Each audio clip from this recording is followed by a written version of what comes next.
confirm me.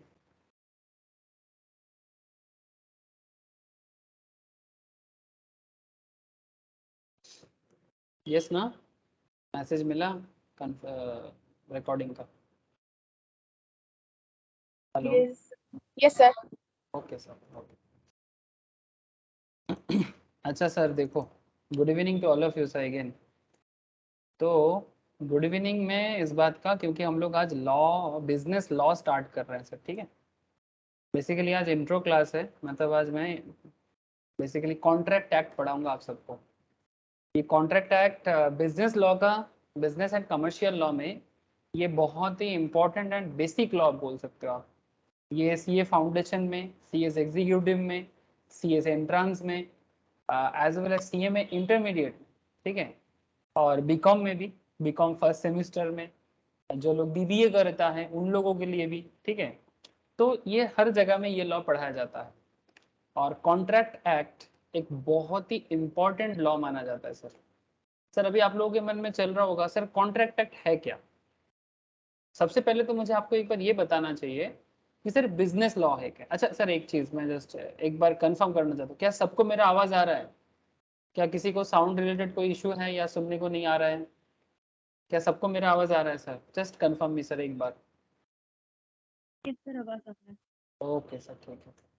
तो basically मैं आपको जो कहना चाहता हूँ सर, ये जो कॉन्ट्रैक्ट एक्ट जो मैं आज आपको मेनली बताऊंगा, बट ये बेसिकली किसका पार्ट है? ये बिजनेस एंड कमर्शियल लॉ का पार्ट है. अब आपके मन में सवाल आ रहा होगा, सर बिजनेस लॉ क्या है या कमर्शियल लॉ क्या है? सर सिंपल लैंग्वेज में बोले तो बिजनेस करने के लिए कुछ नियम कानून, कायदा कानून फॉलो होना चाहिए. उस कायदा कानून का ही एक कॉन्सेप्ट है बिजनेस लॉ. मतलब उसको जिस तरह से किया जाता है, बिजनेस लॉ बहुत बड़ा है.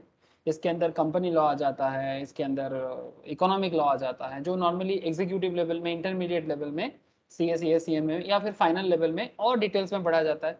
बट एंट्रेंस लेवल में बेसिक चीज़ें पढ़ाया जाता है. और एंट्रेंस का कुछ कुछ बेसिक चीज़ें एग्जीक्यूटिव या इंटरमीडिएट लेवल में भी होता है, जैसे कि सी एम इंटर में, सी एस एग्जीक्यूटिव में रहता है, जिसमें कॉन्ट्रैक्ट एक्ट एक बहुत वाइटल एक्ट माना जाता है. मतलब कॉन्ट्रैक्ट एक्ट ऐसा एक्ट है जो बिजनेस का एकदम शुरुआती मैटर है सर. मतलब कैसे, सिंपल अगर मैं इसको थोड़ा सा एग्जांपल के थ्रू से बताऊं तो, जैसे मानो कि आपको कोई प्रोडक्ट खरीदना है, ठीक है. से फॉर एग्जांपल आपको एक टीवी खरीदना है. तो जब भी आप टीवी खरीदना है तो आपको क्या करना होगा? If you want to purchase a TV या टेलीविजन, ठीक है, आज के डेट में तो सर एंड्रॉयड टीवी वगैरह आ गया है. तो आप ऑनलाइन भी परचेज कर सकते हो, आप ऑफलाइन भी परचेज कर सकते हो.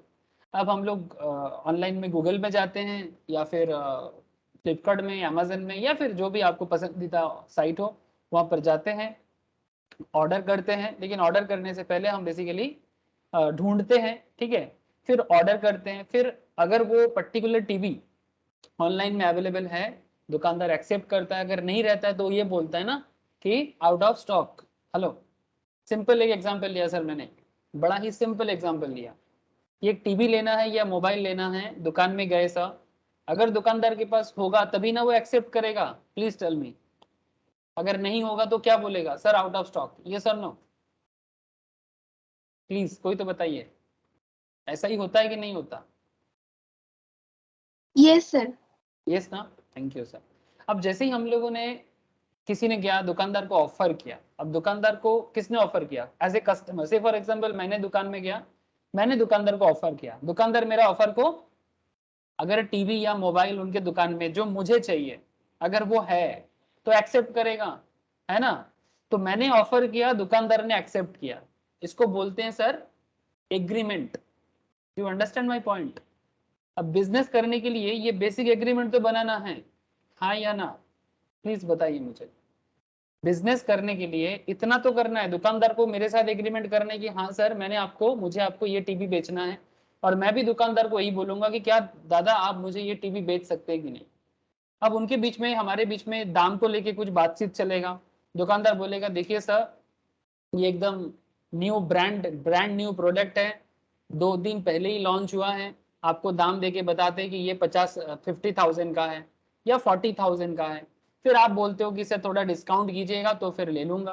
तो इस तरह से एक बार्गेन होता है, that is a process of business, है ना. उसको मार्केट बार्गेनिंग चलता है ना. लेकिन एट द एंड दुकानदार आपको वादा करता है कि सर ठीक है, आप कुछ डाउन पेमेंट कीजिए, बाकी डिलीवरी पे, कुछ डाउन पेमेंट कीजिए, बाकी पैसा आप डिलीवरी में, जब आपके घर में डिलीवरी होगा तब आप डिलीवरी में हैंड टू हैंड पेमेंट कर दीजिएगा। ऐसा होता है? अरे हाँ या ना, कुछ तो बताइए।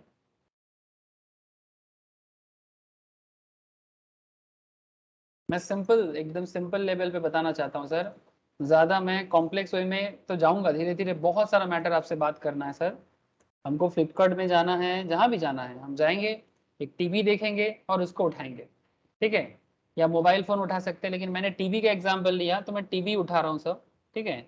यहाँ से एक एंड्रॉयड टीवी मुझे लेने के लिए मुझे बात करना है, मोटोरोला का टीवी दिखा रहा है सर, या फिर वन प्लस का टीवी बता रहा है 16,000, 18,000, 50,000, जो भी दाम हमें पसंद होगा, प्राइस हाई टू लो कर देते हैं, देखते हैं सर। 4 लाख 4.5 लाख का भी टीवी है, कोई बात नहीं, ठीक है। जैसे देखो यहाँ पर सोनी का क्या बता रहे हैं, देखो, hello, not deliverable. Sony Bravia का जो टीवी यहाँ पर आपको स्क्रीन में दिख रहा है, मुझे फ्लिपकार्ट प्रमोशन या सोनी ब्राविया का कुछ प्रमोशन नहीं चल रहा है, मैं तो बस आपको सिंपल ऑफर एक्सेप्टेंस समझा रहा हूँ। यू ऑल अंडरस्टैंड ना sir?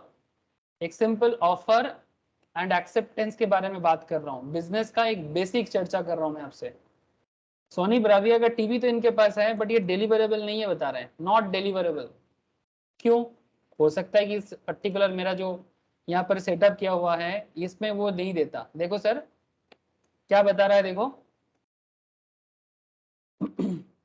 Not available at pin code, दिखाई दिया क्या आपको?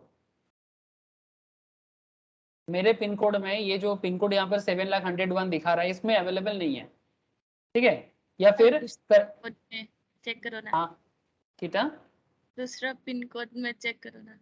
दूसरा पिन कोड में, तुम्हारा पिन कोड बताओ, इम्फल का पिन कोड बताओ। 795001।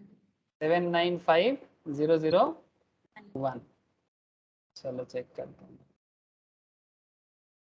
सर, इम्फल में भी नहीं देगा बोल रहा है, कहाँ देगा फिर? कोलकाता में दूसरा एड्रेस किसी का, और किसी का एड्रेस बताओ, कोई तो बताओ। 70059 पेन 00059। 59 59 पे भी नहीं देगा, कहाँ देगा फिर? 00039 है दाओ। हाँ 7 00039। 039 यहाँ पर भी नहीं देगा बता रहा है। 78 है दाओ। हैं 28 78। सब जगह में ना बता रहे, कोलकाता में नहीं देगा लग रहा है, ये शायद बैंगलोर के लिए होगा, may be, I don't know. 7001 पे भी नहीं देगा, ये कोलकाता में देगा ही नहीं लग रहा है, जो भी हो। या फिर मुझे तो लग रहा है कि आउट ऑफ स्टॉक है, समझ रहे हैं सर, ये आउट ऑफ स्टॉक है, इसीलिए कंपनी इस तरह का बात कर रहा है, ठीक है।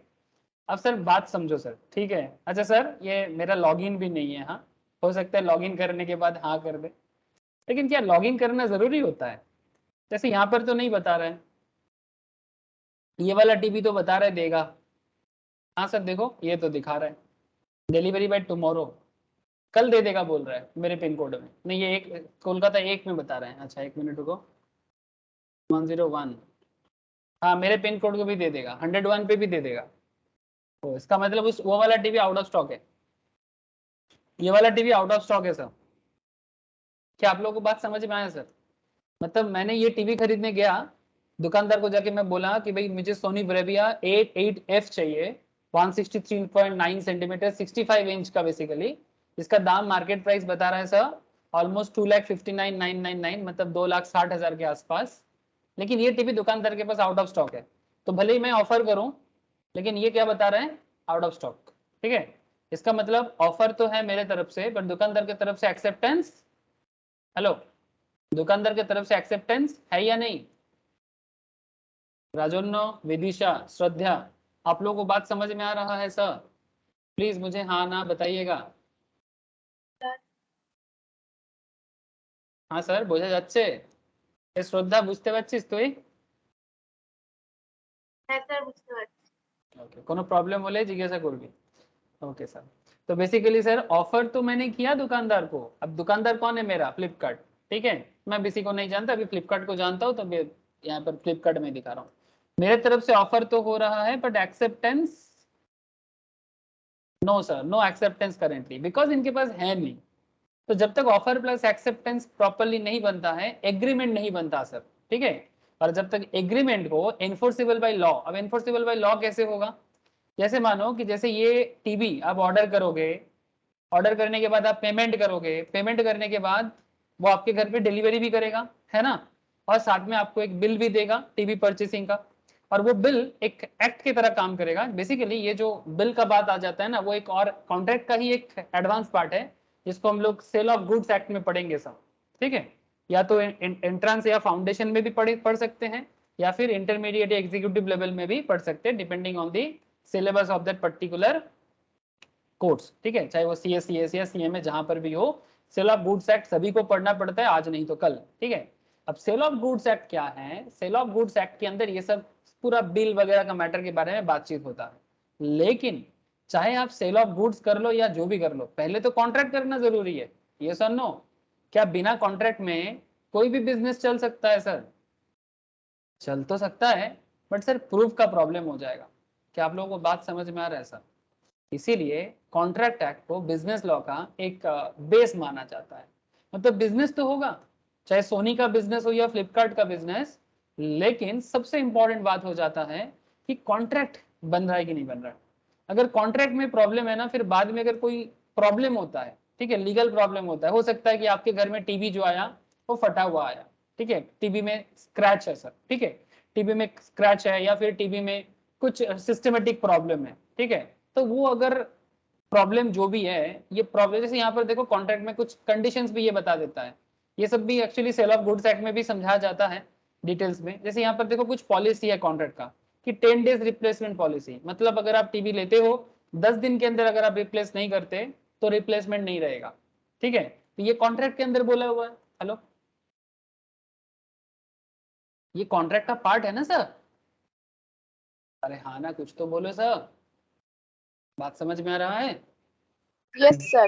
these are part of contract, thank you Mrs Banerjee, ठीक है, these are part of contract, तो कॉन्ट्रैक्ट में लिखा रहता है कि किस तरह से ये पर्टिकुलर बिजनेस एग्जीक्यूट होगा, बिजनेस तो है ना, फ्लिपकार्ट एक मीडिएटर है जो एक डिलीवरी चार्जेस कमीशन लेता है, कंपनी का टीवी है, कितना पार्टी है, देखो यहाँ पर 3 पार्टी के अंदर बिजनेस चल रहा है, 3 नहीं और भी ज्यादा है, कितना सारा लोगों के साथ कॉन्ट्रैक्ट है यहाँ पर, देखो आपको समझ में आएगा कि कॉन्ट्रैक्ट कितना बड़ा चीज है, कॉन्ट्रैक्ट एक कितना बड़ा खेल है, बाकी तो उसके बाद तो मैं आपको पूरा नोट्स वाइज सब बताऊंगा सर, ठीक है, इंडियन कॉन्ट्रैक्ट एक्ट के पूरा डिटेल्स में आऊंगा कि किस तरह से एज पर योर सिलेबस, ठीक है, कॉन्ट्रैक्ट एक्ट है क्या, ठीक है, एक कॉन्ट्रैक्ट को, कॉन्ट्रैक्ट के अंदर क्या क्या एलिमेंट्स होता है, एसेंशियल्स क्या है, टाइप्स ऑफ कॉन्ट्रैक्ट कितना तरह का हो सकता है, एग्रीमेंट क्या है, ऑफर क्या है, एक्सेप्टेंस क्या है, as per law section wise सब कुछ बताऊंगा मैं आपको, ठीक है, लेकिन पहले आप डे टू डे लाइफ में, हमारे डे टू डे लाइफ मतलब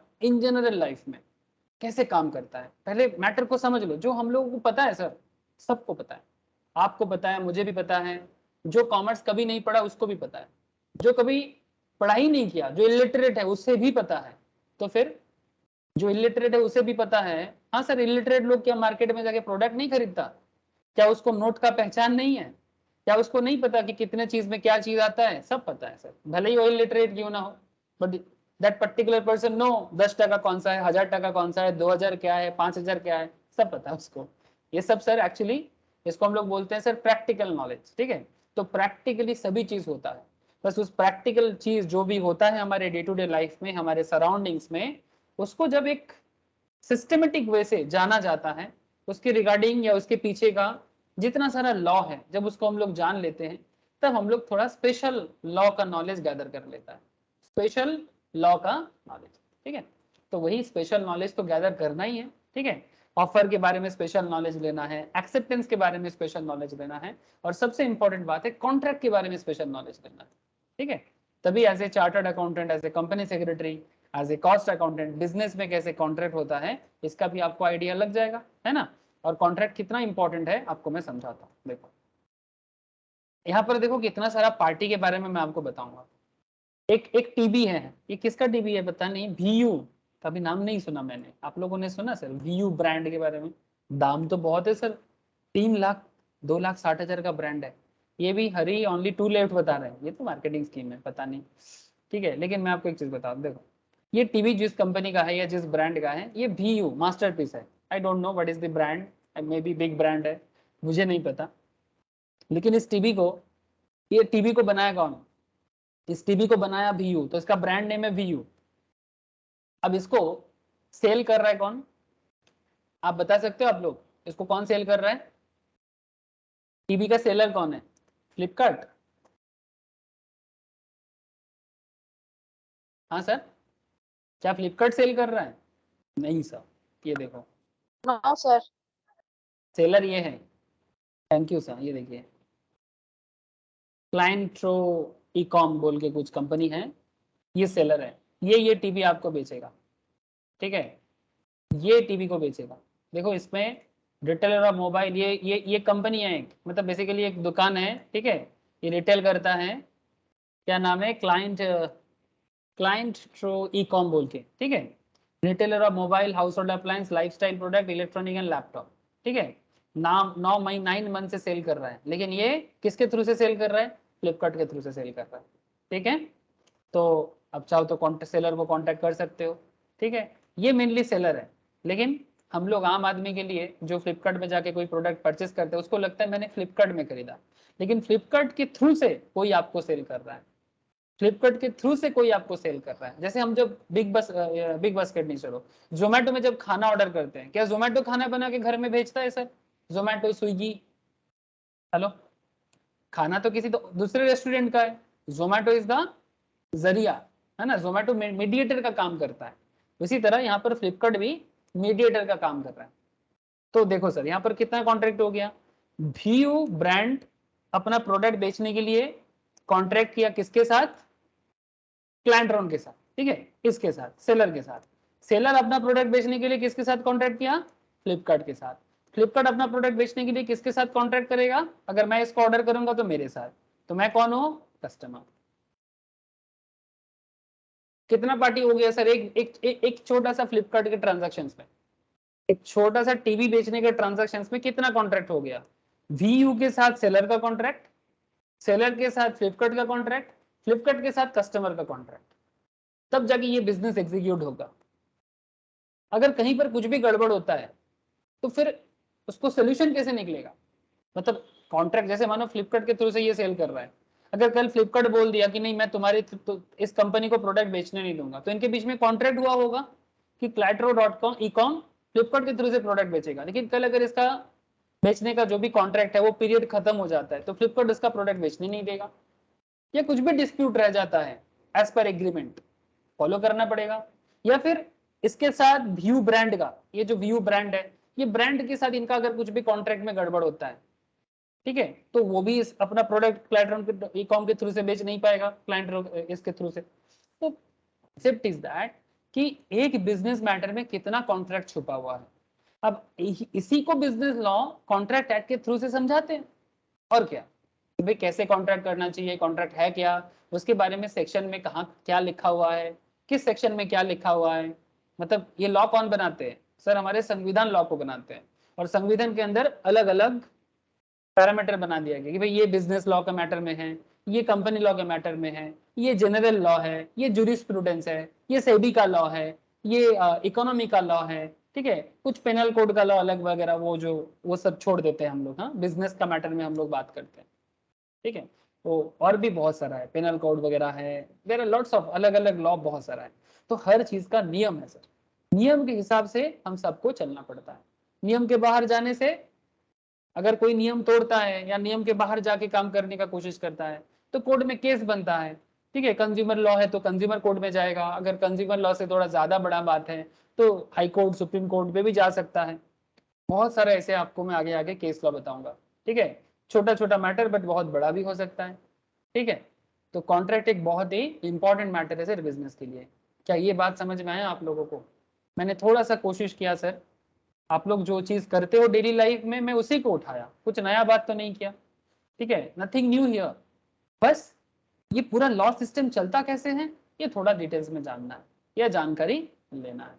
as a chartered accountant, as a company secretary, as a cost accountant, as a commerce students, as a lawyer, as a law का स्टूडेंट्स, आपको जानना है। Specially आप business के बारे में जानते हो बिकॉज यू आर CA में, तो फिर आपको और स्पेशल वे में जानना है कि बिजनेस कैसे चलता है। बिकॉज कल जब कोई डिस्प्यूट होगा ना सेलर और रिटेलर के बीच में, अगर कल कुछ डिस्प्यूट होता है व्यू ब्रांड के साथ, अगर फ्लिपकार्ट का तो नहीं होगा, व्यू के साथ मानो ये वाला सेलर का कुछ प्रॉब्लम हुआ, तो उसको सॉल्व करने के लिए as a chartered accountant, as a cost accountant, because आप लोग जानकार लेते हो, आप लोग जानकारी जानते हो, आपको पता है लॉ कैसे चलता है, तो आप ही लोगों को केस हैंडल करना होता है। ठीक है, तो these are the purpose of business law and these are the matter which is written in contract act. ठीक है, ये कॉन्ट्रैक्ट एक्ट में सब कुछ लिखा हुआ है कि किस तरह का कॉन्सेप्ट को कैसे डील करना है। Hello, please tell me sir, বোঝা যাচ্ছে कि যাচ্ছে না, समझ में आ रहा है कि नहीं आ रहा है? सबको पूछ रहा हूँ मैं। Yes sir. ठीक है सर, तो इसका Yes, पूरा sir. Details, thank you sir. अब धीरे धीरे सब कुछ डिटेल्स में जानना है कि कॉन्ट्रैक्ट एक्ट क्या है, कैसे काम करता है। ठीक है, इंडियन गवर्नमेंट कैसे इसको चलाता है, कितना सारा मैटर कॉन्ट्रैक्ट के अंदर डील किया जाता है। अगर मैं थोड़ा सा आपको पहले विकीपीडिया सोर्स से थोड़ा जनरल बता देता हूँ, ठीक है, फिर मैं किताब में जाऊँगा, नोट्स में जाऊँगा। ठीक है, तो जैसे यहाँ पर अगर मैं थोड़ा सा देखूँ in general, Indian contract act 1872 prescribe the law relating to contracts in India and is the key act regulating Indian contract law. ठीक है, the act is based on the principle of English common law. Sir ये चीज actually date देख के आपको समझ में आ रहा होगा, 1872 से चले आ रहे हैं, मतलब ऑन दैट टाइम भारत को कौन चलाता था? 1872 में भारत किसके अंडर में था सर, प्लीज बताओ? British, thank you sir. ठीक है, 1872 में भारत तो भारत नहीं था, उस टाइम पे तो ब्रिटिश कॉलोनी था भारत। ठीक है, भारत तब ब्रिटिश कॉलोनी था, तो ऑन दैट टाइम भारत में जो ट्रेड करता था, ट्रेड करने के लिए आया था ब्रिटिश। क्यों आया था ब्रिटिश? प्यार करने के लिए हमें। हाँ, हम हमारे देश में ना ऐसे बहुत लोग हैं जो ब्रिटिश को बहुत प्यार करता है। ठीक है, मतलब अभी भी ब्रिटिश चला गया, 70 साल हो गया, बट चमचागिरी अभी भी हमारे देश में है। ब्रिटिश का चमचा सर प्यार करने आया था। हाँ, कोई मोहब्बत था ब्रिटिश से हमारा कि चलो भाई इंडिया से बहुत मोहब्बत है, चलो लूटते हैं मोहब्बत? ऐसा कुछ नहीं था सर, कोई प्यार मोहब्बत नहीं था। बिजनेस करने आया था, रोकड़ा कमाने आया था। रोकड़ा समझते आप लोग? मैं थोड़ा सा अलग टाइप का लैंग्वेज यूज कर रहा हूँ। रोकड़ा मतलब इंडिया ब्रिटिश के लिए एक money making, cash making area था। भारत था ब्रिटिश के लिए पैसा का कुआं। समझ रहे सर? पैसा बनाने का कुआं था, कुआं। सर कौन आया था, कौन सा ब्रिटिश आया था? सर ईस्ट इंडिया कंपनी, नाम तो सुने ही होंगे sir, east India Indian company. कहां से आया था? अरे ब्रिटिश से आया था, ब्रिटेन से। ब्रिटेन से कहाँ है ब्रिटेन? यूरोप के एक आइलैंड कंट्री है सर, इतना सा टीनी सा कंट्री है। ठीक है, आज की डेट में हार्डली 5 करोड़ लोग भी नहीं रहता होगा। आयरलैंड को भी ले लेते हैं, यूके का पार्टी है। ठीक है, इतना सा कंट्री है, उसमें आधा से ज्यादा तो समुंदर है। चलो भारत में इसको पुट करते हैं, कितना हो जाएगा? हाँ सर, कितना हो जाएगा? हार्डली हमारा राजस्थान, यूपी, पंजाब और कश्मीर का कुछ हिस्सा लेके इतना सा साइज है इसका। ठीक है, मतलब 20% ऑफ इंडिया, मे बी 20%, हाँ हार्डली 20-30% मान लेते हैं। साइज भी इतना ही है, इससे भी छोटा होगा क्योंकि मैंने थोड़ा सा समुद्री एरिया भी ले लिया। भारत का समुद्र लेंगे तो वो और छोटा पड़ जाएगा। 20% ऑफ इंडिया साइज में इतना छोटा सा देश एक आ गया सर भारत को बिजनेस, भारत से बिजनेस करने। ठीक है, मतलब कुछ नहीं सर, इनका बेसिक काम था कि वो पूरा दुनिया भर में देखता था कि भाई कहाँ पर रिसोर्सेस है। ठीक है, एक्चुअली ये चीज वो लोग पहले से सीखा था। कहाँ से? यूरोपियंस के, यूरोप के बाकी कंट्री से सीख लिया था। कौन सा कंट्री सर यूरोप का? ब्रिटिश आने से पहले हमारे देश में पुर्तगीज आया था, स्पेनिश आया था, फ्रांस आया था। उसका आज भी प्रमाण है। कभी आप कोलकाता के आसपास में जाओ, चंदन नगर एरिया विजिट करो, श्रीरामपुर विजिट करो, अगर साउथ में जाओगे तो आप पौंडीचेरी विजिट करो, गोवा विजिट करो, आपको पता चल जाएगा कि ये सब कैपिटल हुआ करता था। चंदन नगर जाओ, चंदन नगर फ्रेंच कॉलोनी था फ्रांस का, पुर्तगीज कॉलोनी था गोवा।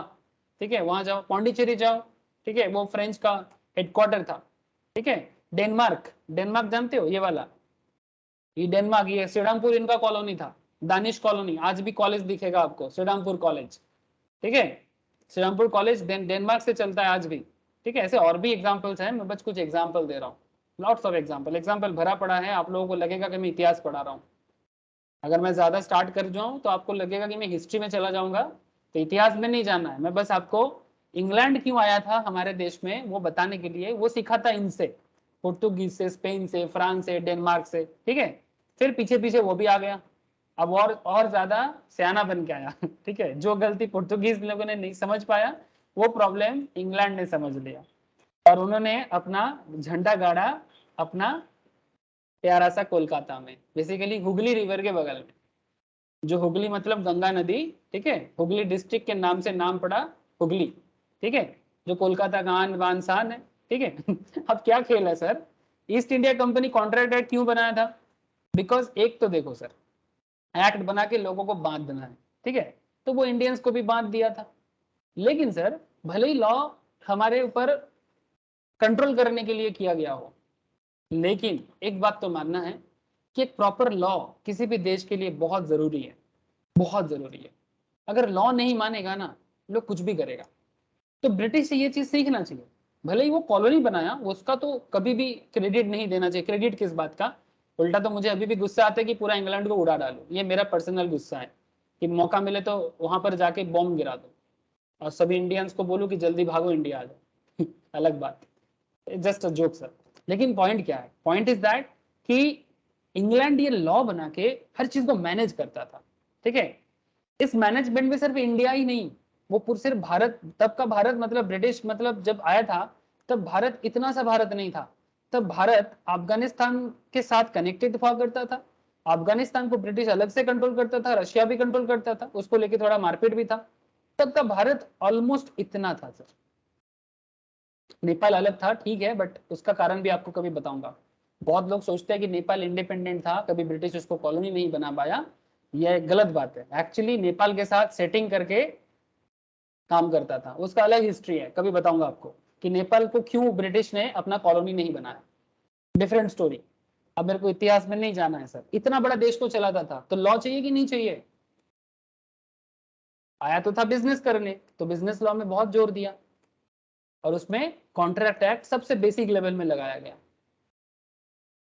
1872 में। बिजनेस करना है तो लॉ के मुताबिक करना है। बोलो सर, बात समझ में आ रहा है आपको? इतिहास भी थोड़ा बता दिया मैंने कि ब्रिटिश क्यों लॉ को इतना इम्प्लीमेंटेशन किया था। Hello, please tell me sir, समझ में आ रहा है? Yes sir, yes sir, yes. Thank you sir. अब देखो सर, ये ब्रिटिश 1872 में लॉ तो लाया, उसके बाद ब्रिटिश तो चला गया सर, लेकिन भारत अभी भी उस लॉ को फॉलो करता है। क्यों सर? अच्छा है ना, फॉलो करने में कोई प्रॉब्लम नहीं है।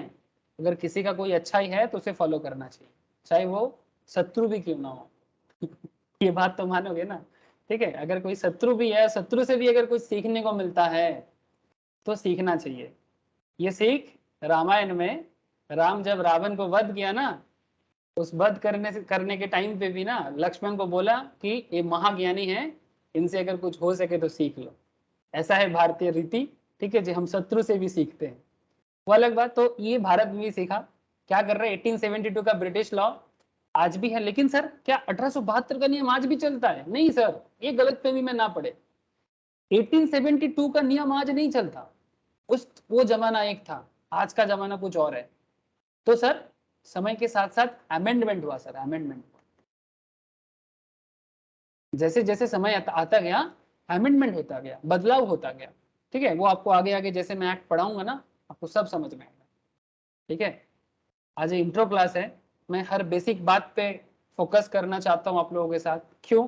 क्योंकि लॉ को पढ़ने से पहले लॉ का बेसिक जानना जरूरी है कि क्यों आया था, किस लिए आया था, ब्रिटिश ने क्यों बनाया था, और वही लॉ आज भी क्यों फॉलो होता है।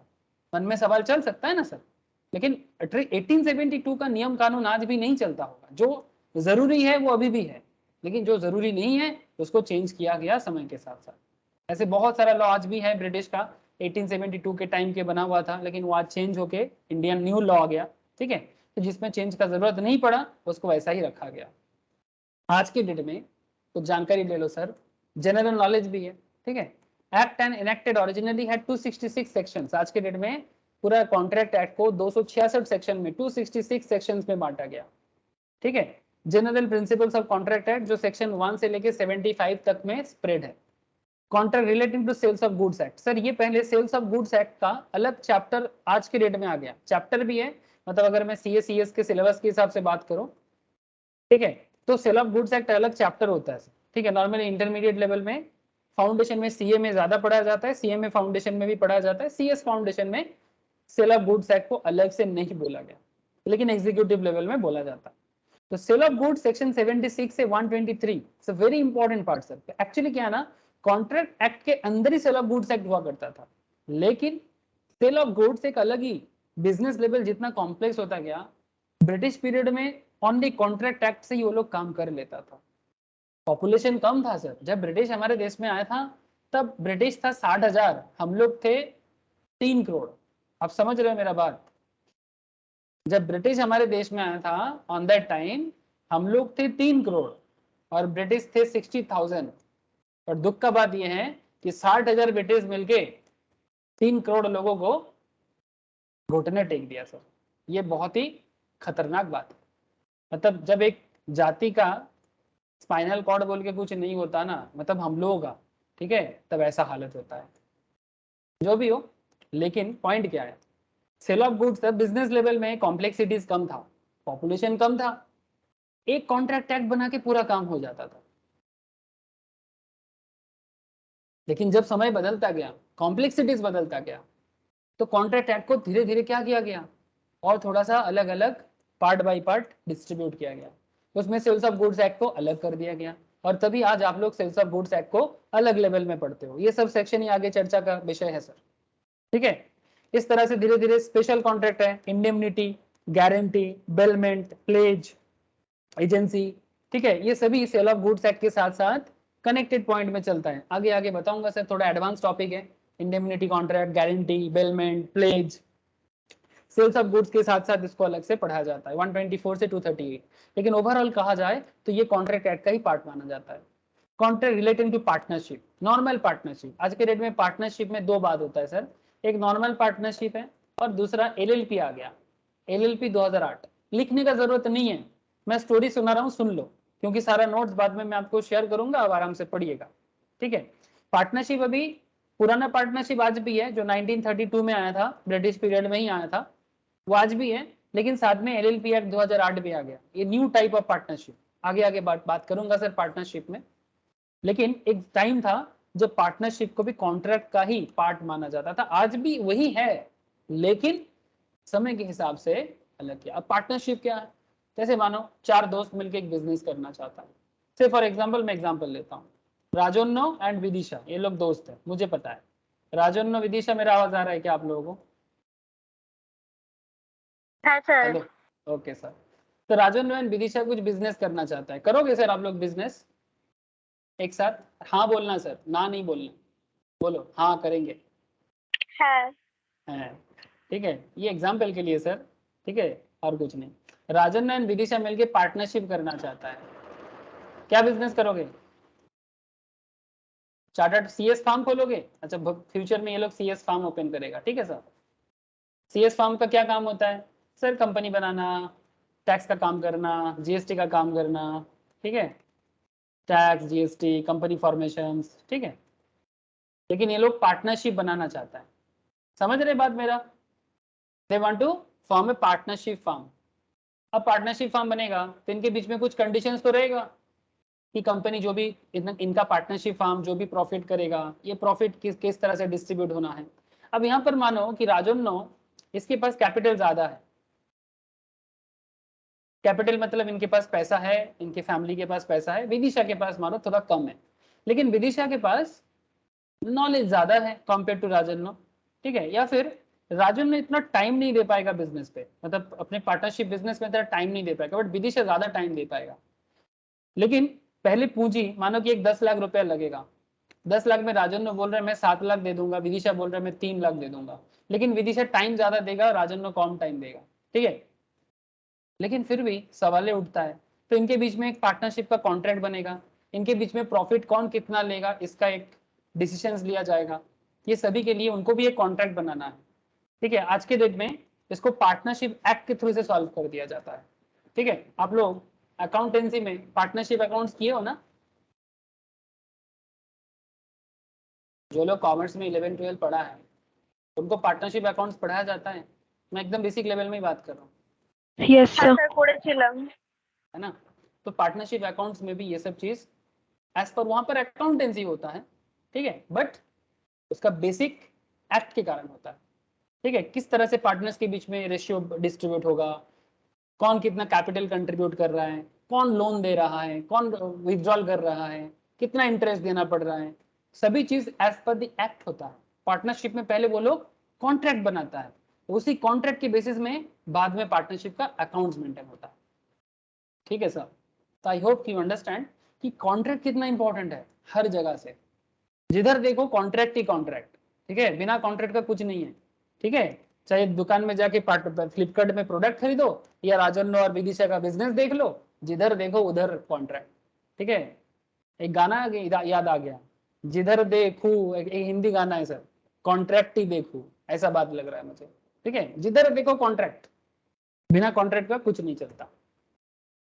ये सुनो, जबरदस्ती नहीं बोल रहा हूं, आप ही बताओ, जिधर देखो कॉन्ट्रैक्ट है कि नहीं? उतना तो दूर का बात है, छोड़ो। जैसे मानो कि आपके शहर में कहीं पर रोड बन रहा है। ठीक है, मानो कि आप जहाँ जहाँ पर आपका गली हो या आपका जो मोहल्ला है या फिर आपका जो पाड़ा है, वहां पर रोड बनना है, तो रोड बनने के लिए कॉन्ट्रैक्ट दिया जाता है। ये सुनो, सरकार किसी को कॉन्ट्रैक्ट देता है, वो भी कॉन्ट्रैक्ट हुआ ना। हेलो, मानो ये कलकत्ता महानगरी है। ठीक है, अब महानगरी में अलग अलग जगह में रास्ता का, बारिश का मौसम आ रहा है। ठीक है, कहीं रोड बना नहीं है, कहीं ब्रिज बन रहा है। ठीक है, जैसे कोलकाता में ब्रिज कितना है गंगा के ऊपर, एक पुराना हावड़ा ब्रिज, एक बाद में सेकंड ब्रिज, अब एक यहाँ पर ये दक्षिणेश्वर के यहाँ पर आपका एक बाली ब्रिज। ठीक है, गंगा के ऊपर बड़ा बड़ा ब्रिज। अब माने कि और एक ब्रिज बनाना चाहिए, तो उसके लिए किसी को कॉन्ट्रैक्ट दिया गया, तो वो भी एज पर कॉन्ट्रैक्ट एक्ट ही बनेगा। जैसे यहाँ पर मुझे याद आ रहा है सर, पोस्ता मलापाड़ा एरिया में गिरीश पार्क से एक बहुत बड़ा फ्लाईओवर बना था अप टू हावड़ा ब्रिज को कनेक्ट करते हुए।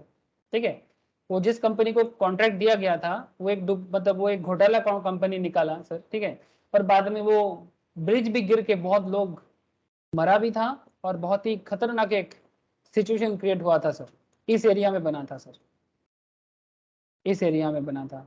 ये विवेकानंद रोड है ना, ये विवेकानंद रोड से इस एरिया से ये तारा सुंदरी पार्क, ये तारा सुंदरी पार्क से कलाकार स्ट्रीट के इस बगल से, यहाँ से इस तरह से ये स्टैंड रोड के ऊपर से इस तरह से हावड़ा ब्रिज को, लेकिन ये पूरा ब्रिज कोलैप्स हो गया। ये भी एज पर कॉन्ट्रैक्ट हुआ था। ठीक है, लेकिन कॉन्ट्रैक्ट फेलियर हुआ। और कॉन्ट्रैक्ट मतलब आप ऐसे बोलो कि जैसे कॉन्ट्रैक्ट में जो भी बोला गया था वो या तो इंजीनियरिंग गलत था, या तो जो भी, चाहे गवर्नमेंट गलत हो, चाहे कंपनी गलत हो, जो भी हो, गलत तो गलत है। तो ये सभी कुछ कॉन्ट्रैक्ट का पार्ट है। अब कॉन्ट्रैक्ट एक बहुत बड़ा कॉन्सेप्ट है, इसको मैं फिर भी कोशिश किया आपको अलग अलग वे में समझाने का। ठीक है, और उसका एक ओवरव्यू भी मैंने आपको दिया कि कितना सेक्शंस कॉन्ट्रैक्ट के अंदर था और बाद में कॉन्ट्रैक्ट को किस तरह से अलग अलग पार्ट में डिस्ट्रीब्यूट कर दिया। ठीक है, तो एट प्रेजेंट कॉन्ट्रैक्ट को, स्पेशली लॉ ऑफ कॉन्ट्रैक्ट को सेक्शन 1 से 75 के बीच में रखा गया। ठीक है, और स्पेशल काइंड ऑफ कॉन्ट्रैक्ट के लिए contract of guarantee, plays and agency contract वगैरह कुछ अलग स्पेशल कॉन्ट्रैक्ट है। ठीक है, तो मैं आपको सबसे पहले तो लॉ ऑफ कॉन्ट्रैक्ट का बेसिक एरिया बताऊंगा। ठीक है, जो अभी मैं स्टार्ट करूंगा। इतना देर से मैं आपको कहानी सुना रहा था, कहानी क्लियर हुआ?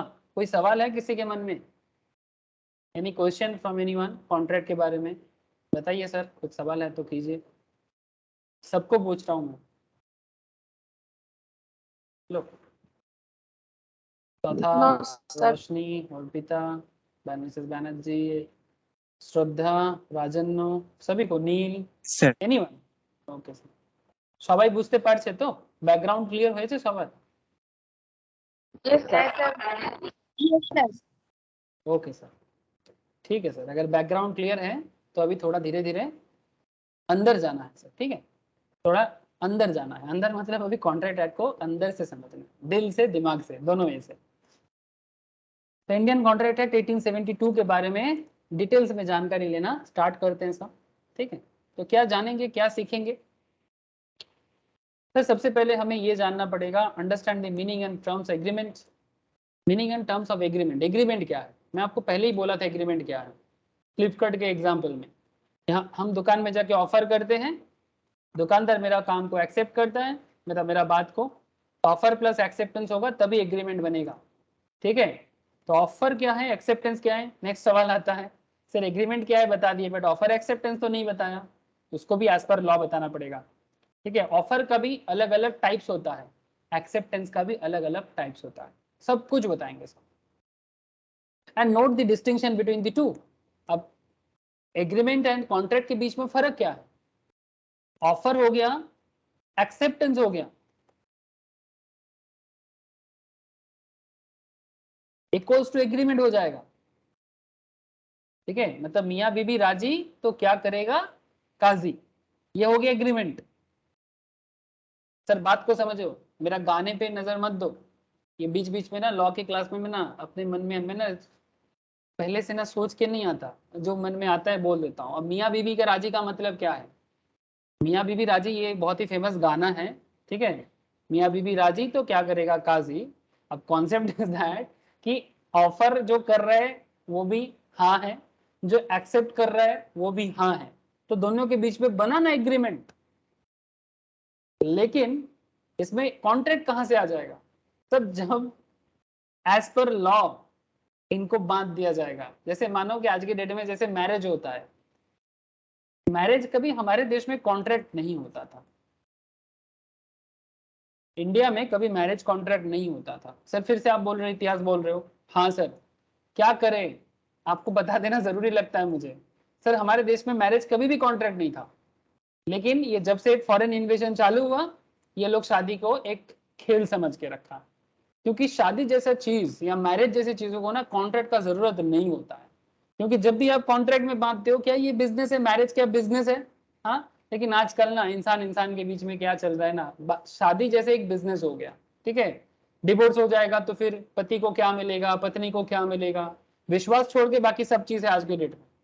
आज के डेट में बिलीव को छोड़ के बाकी सब चीज है, मतलब marriage is also like a business. लेकिन प्रॉब्लम इज दैट कि सोसाइटी बहुत कॉम्प्लेक्स हो गया है, सोसाइटी बहुत कॉम्प्लेक्स हो गया है। आज तो इंसान किसी को, कोई किसी को भरोसा नहीं करता, तो मैरिज भी कॉन्ट्रैक्ट में आ गया। लेकिन मैं आपको बार बार इसलिए बोल रहा हूँ कि इंडिया में मैरिज कभी भी कॉन्ट्रैक्ट नहीं होता, बिकॉज ये एक बहुत ही बेसिक लेवल सोशल स्ट्रक्चर है, इसमें भी कॉन्ट्रैक्ट। भारत का कल्चर कभी मैरिज को कॉन्ट्रैक्चुअल वे से नहीं बांधता था। लेकिन आज के डेट में शादी हो या ना हो, मैरिज कॉन्ट्रैक्ट पहले हो जाता है रजिस्ट्री ऑफिस। हेलो, आप लोगों के घर में जिसका भी शादी हुआ हो या फिर जिसके भी घर पे, सभी कोई जानते हो कि पहले मैरिज रजिस्ट्री होता है, बाद में देखा जाएगा। रजिस्ट्री सब कुछ है, मतलब नॉर्मल जो रिचुअल्स है वो तो बेकार हो गया, रिचुअल्स तो ना भी हो तो चलेगा, मैरिज रजिस्ट्री होना चाहिए। तो रजिस्ट्री का करने का मतलब एक लॉ के थ्रू से उसको बांध देना, इसका मतलब वो कॉन्ट्रैक्ट बन जाएगा, ठीक है। इसको इंग्लिश में बोलते हैं एनफोर्सेबल बाय लॉ। सिमिलरली जब एक बिजनेस में भी वही होता है, ऑफर होता है, एक्सेप्टेंस होता है, अब उसको एक लॉ के थ्रू से बांधना पड़ेगा, that is enforceable by law. तो when agreement enforceable by law जब होता है, उसे कॉन्ट्रैक्ट कहा जाता है। कुछ बात समझ में आया सर? मैंने मैरिज का एग्जाम्पल इसलिए यूज नहीं किया ताकि आपको समझ में आए। इवन नोट्स के अंदर, चैप्टर के अंदर जब आप लोग पढ़ोगे ना, यहाँ पर भी आपको मैरिज का एग्जाम्पल दिखेगा, ठीक है। अब आप लोग बड़े हो जा रहे हैं सर सभी कोई, ठीक है, तो ये सब बात आपको समझना पड़ेगा, ठीक है। एग्रीमेंट और कॉन्ट्रैक्ट में ये फर्क होता है। एग्रीमेंट मतलब एक नॉर्मल ऑफर एक्सेप्टेंस है, उसको मतलब मियाँ बीवी राजी है। लेकिन अब काजी आके, मतलब मैरिज रजिस्टर आके जब उसको एज पर लॉ बांध देता है तो वो कॉन्ट्रैक्ट बन जाता है। I hope clear. Any doubt sir? बोलो। एग्रीमेंट कॉन्ट्रैक्ट का डिफरेंस आई होप कि भूलना नहीं चाहिए। अब आगे मैं डेफिनेशंस भी रटा दूंगा, नो प्रॉब्लम, बट समझ में आया कि नहीं ये पहले मुझे बता दीजिए। Yes sir, clear. Essential elements of contract क्या है वो भी बताऊंगा, वेरियस टाइप्स ऑफ कॉन्ट्रैक्ट के बारे में बताऊंगा, understand the concept and offer and acceptance and rules of communication and revocation thereof. ठीक है सर, क्या है, किस तरह से जानना है, सब कुछ आगे बताते हैं। तो चैप्टर का मेन जो पॉइंट्स है वो यहाँ पर फ्लो चार्ट में दिया हुआ है।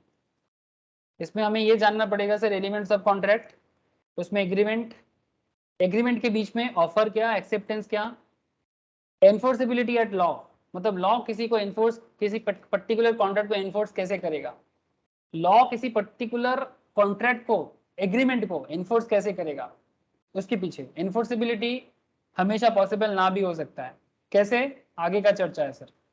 Essential elements of a valid contract, एक कॉन्ट्रैक्ट को वैलिड होने के लिए कुछ एसेंशियल पॉइंट्स फॉलो करना होता है, बिना एसेंशियल पॉइंट्स फॉलो हुए कभी भी एक लॉ वैलिड नहीं बन सकता। अगर वो वैलिड नहीं होगा तो वो क्या बन जाएगा, वो वॉइड बन जाएगा। वॉइड मतलब कैंसिल, कैंसिल मतलब बंगाली में बोले तो बातिल, बांग्लाয় আমরা কি বলি बातिल, ठीक है। वॉइड का मतलब है कैंसिल, बातिल, ठीक है। कितना तरह का कॉन्ट्रैक्ट है आगे बात करेंगे सर। ऑफर में देखो legal rules of valid offer, valid offer किसको बोलेंगे, हर ऑफर को ऑफर नहीं कहा जा सकता, वैलिड ऑफर होने के लिए कुछ लीगल रूल्स फॉलो करना पड़ता है। काइंड्स ऑफ ऑफर, कितना तरह का ऑफर होता है, essential of A proposal, offer proposal almost same बात है, ठीक है। प्रपोजल मतलब वही प्रपोज, प्रपोजल का मतलब वही सर प्रपोज करना, हम लोग प्रपोज वर्ड स्कूल लेवल में ही सुन लेते हैं, है ना। बच्चे के बीच में आज भी मैं, हम लोग भी जब छोटे थे हम लोग भी बात करते थे, आजकल भी देखता हूँ सर, हाँ अरे पता है वो इसको प्रपोज किया है, हाँ वो लड़का लड़की को प्रपोज किया, लड़की लड़का को प्रपोज करना, यही बात है सर, वही प्रपोज। बट यहाँ पर लड़का लड़की प्रपोज से बढ़कर बात है जब हम किसी दुकानदार को जाके बोलते कि दादा मुझे ये वाला टीवी खरीदना है, इसका मतलब उनको प्रपोजल दे रहा हूँ कि दादा मेरे को ये टीवी खरीदना है, इट्स लाइक दैट, ठीक है। तो प्रपोजल का भी कुछ एसेंशियल कंडीशंस होता है। कम्युनिकेशन ऑफ ऑफर, ऑफर कैसे कम्युनिकेट किया जाता है। एक्सेप्टेंस का भी कुछ लीगल कॉन्सेप्ट चलता है, legal rules of a valid acceptance. Her acceptance को एक्सेप्टेंस नहीं कहा जा सकता, depending on the legalities. Valid acceptance कैसे बनेगा आगे जानना है। Communication of acceptance, acceptance communicate कैसे किया जाता है, क्या सिर्फ सामने आके ही एक्सेप्ट करना पड़ता है, क्या फोन में एक्सेप्ट हो सकता है, क्या ईमेल के थ्रू से एक्सेप्टेंस हो सकता है, क्या मैसेज दे के एक्सेप्टेंस हो सकता है, क्या चिट्ठी भेज के एक्सेप्टेंस हो सकता है, क्या बिना कुछ कहे एक्सेप्टेंस हो सकता है। हाँ सर, ये भी सर स्कूल लेवल में होता है, अगर कुछ बोला नहीं इसका मतलब हाँ है, स्कूल लेवल में ऐसा चलता था। हाँ अरे उसने उसको प्रपोज किया लेकिन कुछ जवाब में बोला क्या, स्पेशली अगर कोई लड़का लड़की को कुछ प्रपोज करते हैं, है ना, तो अगर लड़की कुछ नहीं बोला, ना भी नहीं बोला, तो लड़का क्या सोचता था, इसका मतलब हाँ है। अरे क्या मैं गलत बोल रहा हूँ, ऐसा चलता है कि नहीं चलता स्कूल डेज में।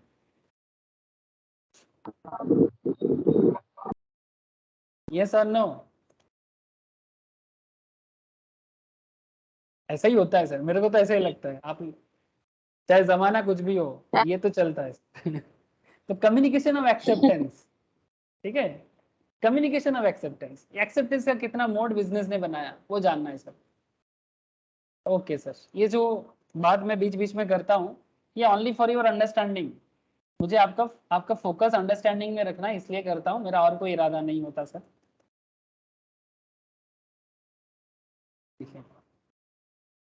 Law of contract constitute the most important branch of mercantile and commercial law, मैं सब बात कर चुका हूँ, अब बस ना रटना है, मतलब मैं आपको रीड करूंगा आप बस सुनते रहिए। Law of contract constitute the most important branch of mercantile और कमर्शियल लॉ। अब किसी के मन में चल रहे सर मार्केंटाइल के शब्द का अर्थ बताओ, सर मार्केंटाइल का मतलब होता है बिजनेस, मार्केंटाइल का मतलब होता है बिजनेस। पुराने जमाने में जो लोग लॉ का पढ़ाई करता था उन लोगों के लिए एक सब्जेक्ट होता था BRF। हम लोग जब CA CMA का पढ़ाई करते थे ना सर, उस टाइम पे हम लोगों का लॉ का पेपर का नाम होता था मार्केंटाइल लॉ, एक ही चीज है, कमर्शियल लॉ बोल लो, बिजनेस लॉ बोल लो, मार्केंटाइल लॉ बोल लो, सब एक ही बात है।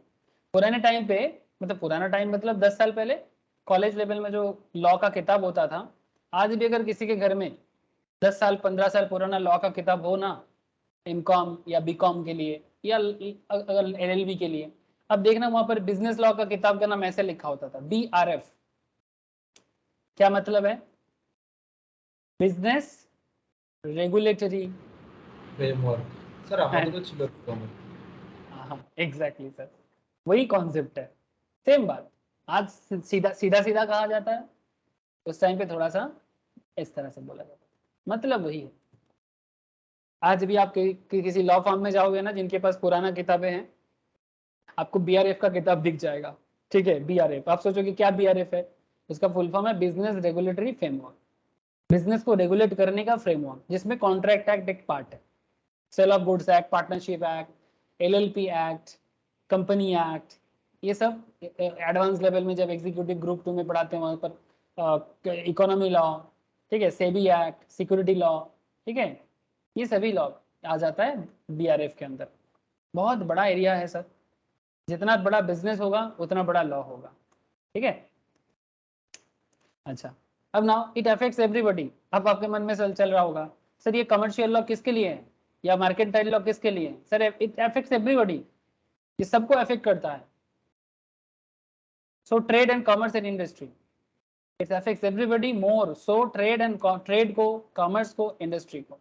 चाहे आप इंडस्ट्री का मालिक हो, चाहे आप कॉमर्स करते हो, चाहे आप ट्रेड करते हो। अब आपके मन में चल रहा है सर ट्रेड, कॉमर्स और इंडस्ट्री में फर्क बताओ, कौन मुझे बताएगा? Anyone sir, trade, commerce and industry में फर्क बताओ जल्दी जल्दी।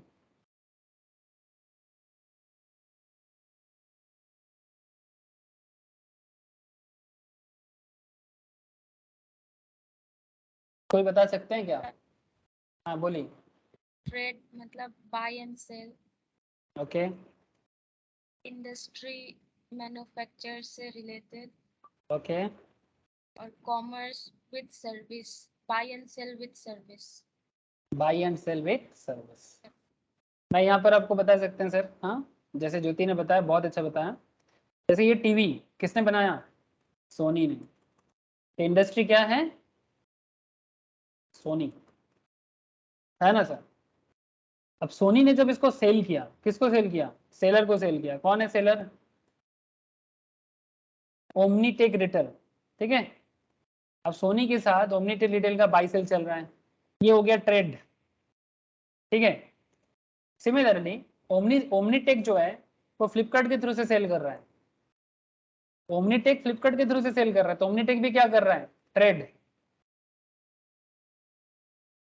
अब फ्लिपकार्ट के थ्रू से हम लोग बाई सेल कर रहे हैं, है ना, हम लोग मतलब फ्लिपकार्ट सेल करेगा, हम बाई करेगा कस्टमर, तो ये बाई सेल भी क्या हो गया? ट्रेड। सर इंडस्ट्री समझ में आया, ट्रेड समझ में आया, तो फिर कॉमर्स क्या है?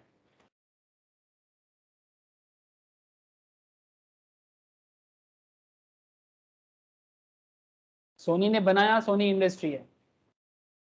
सोनी ने सेल किया ओमनीटेक को, ओमनीटेक ने सेल किया फ्लिपकार्ट को, या फ्लिपकार्ट सेल किया हमें, जो भी है ट्रेड तो समझ में आ गया। But what is commerce here? फिर कॉमर्स क्या है?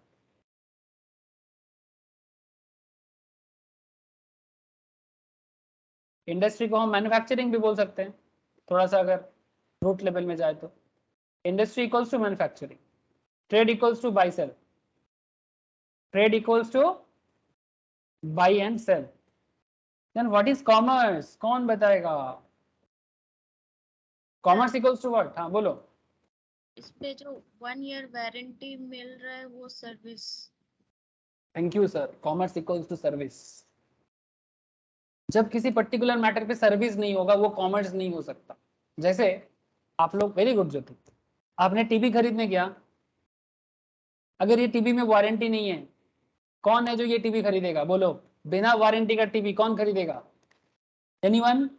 कि सर मैं खरीद लूंगा, 3 लाख 2,60,000 खर्चा करना है बिना वारंटी का, कोई करेगा क्या? हेलो, कोई खरीदेगा इस टीवी को? No sir. No sir. तो ये वारंटी जो ट्रेड को एनहांस करता है, मतलब ये टीवी तभी खरीदेगा जब इसमें वारंटी रहेगा, जब इसमें सर्विस रहेगा, ठीक है, जब इस पे रिप्लेसमेंट रहेगा। जैसे देखो, सर्विस देखो, अच्छा टीवी खरीदना है, सपोर्टेड ऐप मिलेगा, नेटफ्लिक्स देगा अंदर से, डिज्नी देगा, हॉटस्टार देगा, यूट्यूब देगा, मतलब आप इसी टीवी में चला सकते हो। अच्छा, आपको इजी पेमेंट ऑप्शन देगा, ठीक है, नो कॉस्ट ईएमआई देगा, डेबिट क्रेडिट कार्ड के थ्रू से खरीद सकते हो। अच्छा, और क्या सर? आपको 1 साल का मैन्युफैक्चरिंग वारंटी देगा, बढ़िया है, ठीक है। अच्छा, और भी चीज देगा, देखो requiring installation return are valid only when they installed by Flipkart authorised personal. Flipkart आपको घर में आके इंस्टॉल भी करके देके जाएगा। अच्छा, आप एक्सचेंज भी कर सकते हो। अच्छा, साथ में आपको कुछ बैंक ऑफर भी दे रहा है, जैसे अगर आप इसको कोटक बैंक के क्रेडिट कार्ड से लोगे 10% का ऑफ। अगर आप इसको बैंक ऑफ बड़ौदा या बाइजूस क्लासेस ऑनलाइन ट्यूशंस के लिए भी बाइजू यहाँ पर अपना ऑफर दे देगा, ठीक है। ये बाइजू का ऐप वगैरह जो लोग बाइजूस क्लासेस करता है, ठीक है, तो उनको कुछ ये मिल जाएगा। तो ये सब क्या है, ये सब क्या है सर? कॉमर्स है, कॉमर्स। मतलब इस टीवी का सेल, मतलब सोनी ने इतना बढ़िया टीवी बनाया, मैन्युफैक्चर किया, टीवी मैन्युफैक्चर करके सेलर को सेल भी कर दिया, ट्रेड भी हो गया, लेकिन ये सारा काम बेकार पड़ जाएगा अगर कॉमर्स नहीं रहेगा तो। ये sir no, if there is no commerce there is no business. ये कहना गलत नहीं होगा। If there is no commerce there is no business, ये कहना गलत है क्या? हेलो, आप ही बोलो ना, बिना गारंटी का बिना वारंटी का कौन खरीदेगा? नो कॉस्ट ईएमआई नहीं देगा तो सेल बूस्ट नहीं होगा। आज के डेट में हम लोग Bajaj finance card, credit card, है ना, पार्ट बाय पार्ट लेते हैं, है ना, सस्ता थोड़ा ईएमआई में ले लेंगे सर, इस तरह का सोचते हैं। आपके घर में डिलीवरी करेगा, ये सभी चीज कॉमर्स है। जब तक कॉमर्स नहीं आएगा मैन्युफैक्चरिंग और ट्रेड के साथ साथ, तब तक वो बिजनेस पूरा नहीं होता। श्रद्धा, राजन्ना, विदिशा, अर्पिता, रोशनी, ज्योति, सबको समझ में आ गया होगा? चौथा Neel, yes sir. Mrs Banerjee बोझा गए? हाँ सर। ओके सर, तो this is how commerce actually work. So इसीलिए हम लोग बोलते हैं कॉमर्स पढ़ते हैं, बिकॉज कॉमर्स में सब आ जाता है सर, कॉमर्स में सब कुछ आ जाता है, ठीक है। बट इंडिविजुअली किया जाए तो ट्रेड हो, कॉमर्स हो, इंडस्ट्री हो, हर चीज में contract is important sir. It may be said that the contract is the foundation of the civilised world. It may be said that, ऐसा कहना गलत नहीं होगा कि कॉन्ट्रैक्ट सिविलाइज्ड वर्ल्ड का फाउंडेशन है, ठीक है। एक्चुअली क्या है, एक टाइम था जब, जिसको हम लोग बंगाली में ऐसे बोलते हैं कौथर दाम। कौथर दाम समझते हो? जबान का पक्का। जबान का पक्का मतलब, अरे जुबान देते हैं ना, मतलब जो बोल दिया वो करेगा, ऐसे हिंदी में बोलते हैं ना, हिंदी उर्दू में, हाँ, पक्का बात है ना, ऐसा बोलते हैं ना, पक्का बात है कि नहीं, है ना। बांग्ला में हम लोग क्या बोलते हैं? कौथा तक पाका पाकी करते हो, या फिर मतलब जो बोल दिया वो करना है, सिंपल बात। एक टाइम था जो इंसान मुंह में बोलता था वही करता था, बट आजकल क्या हो गया ना, इंसान मुंह में जो बोलता है वो करता नहीं है। तब क्या हो गया? Written contract. सब चीज लिख के रखना पड़ता है कि देखो तुम लिख बोले थे करोगे, है ना, क्योंकि मुंह का भरोसा नहीं है, रिकॉर्ड तो नहीं होता है ना। अब कोई कोई आजकल रिकॉर्ड भी करके रखता है, वो अलग बात sir, but point to be noted, civilised world का फाउंडेशन मतलब जो कह दिया उसको रखना है, ठीक है। अपनी बातों का दाम होना चाहिए, जो बात वो रखा है उसका फुलफिलमेंट होना चाहिए। दैट इज द रीजन ये कहा जा रहा है sir, contract is the foundation of civilised world. अगर सिविलाइज्ड वर्ल्ड में कॉन्ट्रैक्ट प्रॉपर्ली नहीं बनेगा, मतलब किसी ने किसी को कह दिया बट वो बात पक्का नहीं कर रहा है। आपने फ्लिपकार्ट में कुछ ऑर्डर दिया, ठीक है, जैसे रिसेंटली मेरे साथ एक ऐसा चल रहा है, मैंने किसी कंपनी में कुछ चीजें ऑर्डर दिया सर, ठीक है। अब वो कंपनी मेरे से पैसा तो लिया, पेमेंट एडवांस होता है सर आजकल मैक्सिमम जगह पे, एडवांस पेमेंट तो कर दिया, बट कोई रेस्पॉन्स नहीं आ रहा है सर, नो रेस्पॉन्स। मैं कस्टमर केयर में कॉल कर रहा हूँ, नो रेस्पॉन्स। कस्टमर केयर वाले बोल रहे हैं सर आपको 2 मिनट में फोन आएगा, आपको आधा घंटे में फोन आएगा, आपको 1 घंटे में फोन आएगा, बट कोई कॉल नहीं आ रहा है। और मैं आपको बता दूं, कोई अननोन ब्रांड नहीं, टॉप क्लास ब्रांड इंडिया का। मैं अभी भी थोड़ा वेट कर रहा हूँ कि आज नहीं तो कल कॉल आएगा, क्योंकि टॉप क्लास ब्रांड है। मुझे खराब लग रहा है सर, इतना बड़ा कंपनी, इतना बड़ा ब्रांड, और लोगों के साथ अगर इस तरह का धोखा करेगा तो इट्स वेरी बैड, मतलब मुझे बहुत खराब लग रहा है। It's really top class brand, मैं नाम नहीं अभी बताना चाहता। अगर सच में मेरे को कोई कॉल नहीं आएगा तो मैं आप लोगों को ब्रांड का नाम बताऊंगा, ठीक है, तो अभी भी मैं वेट कर रहा हूँ, क्योंकि किसी का बैडविल क्रिएट करने में 2 मिनट लगता है सर। जिन लोगों ने कंपनी को बनाया बहुत मेहनत से बनाया, लेकिन किसी बैड मैनेजमेंट के कारण पूरा कंपनी का नाम बेकार हो जाता है। ऐसा ले लिया बट कोई रिस्पॉन्स नहीं, एक कॉल तक नहीं। कस्टमर केयर वाले रोज मुझे मैं फोन करता हूँ, 2 मिनट में फोन आएगा सर आपके पास, आधा घंटे में फोन आएगा सर आपके पास, बट नो रिस्पॉन्स। तो यही प्रॉब्लम है सर। अब कल अगर मैं इस कंपनी के अगेंस्ट में केस करने जाऊं, मेरे पास कुछ रिटन डॉक्यूमेंट्स होना चाहिए कि कंपनी ने मेरे को ये कॉन्ट्रैक्ट में बोला था बट कंपनी अपना वादा नहीं फुलफिल किया, तो कंज्यूमर फोरम में केस कर सकता हूं। तो ये कॉन्ट्रैक्ट में यही बात है सर। पहले जमाने में इसीलिए बोला कि सिविलाइज्ड वर्ल्ड में ये एक बहुत इंपॉर्टेंट डॉक्यूमेंट्स है, मतलब बहुत ही इंपॉर्टेंट एक फाउंडेशन है। ठीक है, तो जो बोला है वो करो तो सही, बिना मतलब जो बोला आपने, जो वादा किया आपने, ऐसे हिंदी में बोलते हैं ना, जो वादा किया है निभाना पड़ेगा। तो वादा करते हैं तो निभाओ ना सर, निभाते क्यों नहीं? जितना वादा किया उतना निभाओ। ठीक है, अब वही बात है sir. It is the foundation of a civilised world. The law relating to contract is governed by Indian contract act 1872. It came into force on September 1, 1872. The preamble मतलब एक्ट की स्टार्टिंग में जो इसका जो समरी है, इसका जो main बात है प्रीएम्बल। ठीक है, जैसे कॉन्स्टिट्यूशन का प्रीएम्बल होता है उसी तरह। The preamble of the act says that it is an act to define and amend certain parts of the law relating to contract. Certain parts of the law, पूरा law नहीं, certain parts of the law relating to contract, and it extends to the whole of India. ये पूरे भारत में फैला हुआ। Sir ये extends to whole of India बोलना जरूरी था सर? एक्चुअली ना, इसमें भी मेरे को फिर से एक इतिहास बताना पड़ेगा। अब ज्यादा नहीं बोलूंगा सर, हाँ, क्योंकि ज्यादा बोलूंगा ना फिर से मैं ना खो जाता हूँ। कोशिश करूंगा अपने आप को रोकने का। क्या बात है सर? सर एक टाइम था भारत में कुछ गड़बड़ था ये इसमें पॉलिटिकल बातें आ जाएगा। कश्मीर, फिर से कश्मीर को लेके 1947 से कुछ प्रॉब्लम है। फ्रॉम द 47, मतलब एक्चुअली उससे पहले प्रॉब्लम नहीं था, प्रॉब्लम मेनली 47 से। उससे पहले तो सर जब अगर मैं वन इंडिया का बात करूं तो कश्मीर ऑलवेज इंडिया का है, नाम पे पता चलता है। आजकल ये रिसेंटली एक जन का सजा हुआ ना, उम्र कैद, वो किसी क्या बोलते हैं उसको, मतलब जिसने कश्मीर में झमेला किया था, लोगों को भड़काया था, यासीन मालिक, उसका सजा दिया गया।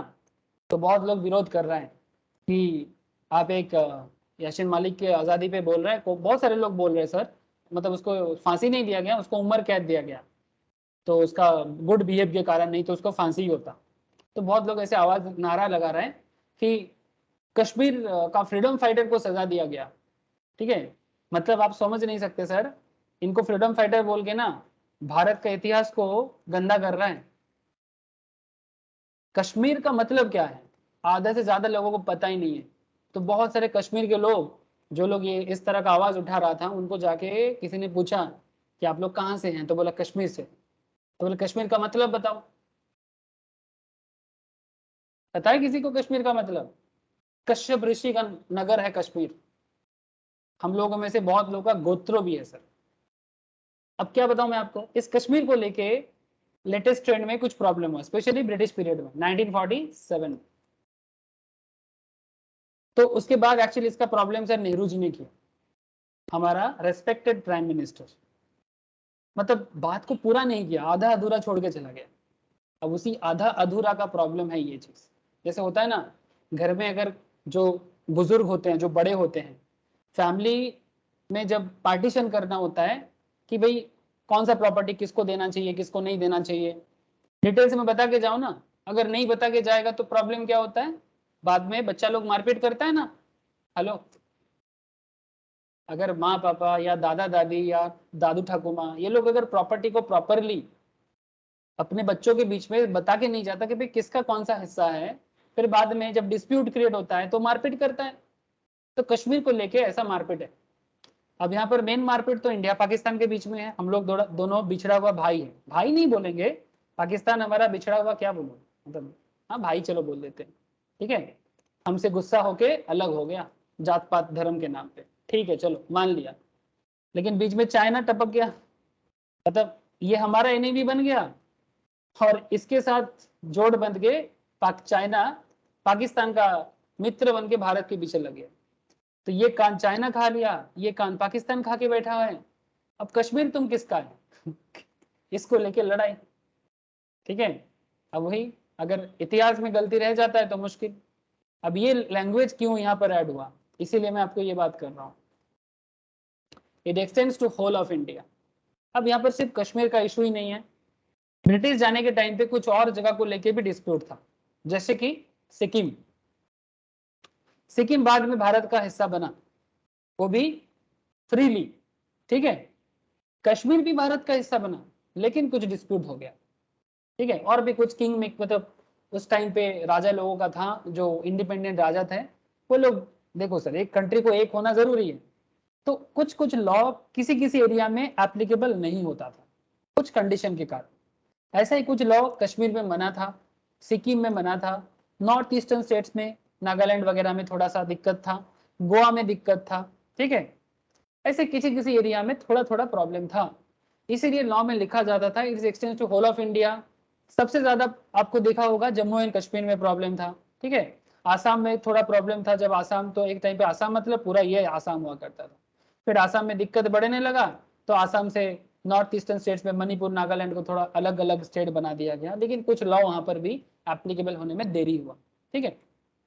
इस तरह का बहुत सारा कॉन्सेप्ट है, लेकिन इसीलिए कोई लॉ जब लिखा जाता है, लेकिन आज की डेट में मैक्सिमम प्रॉब्लम सुलझ चुका है, कश्मीर का प्रॉब्लम भी सॉल्व हो चुका है, एटलीस्ट लीगल पार्ट में तो एप्लीकेबल हो चुका है। किसी का वीडियो ऑन है? रोशनी का, रोशनी, रोशनी का वीडियो मोस्ट प्रोबेबली ऑन है।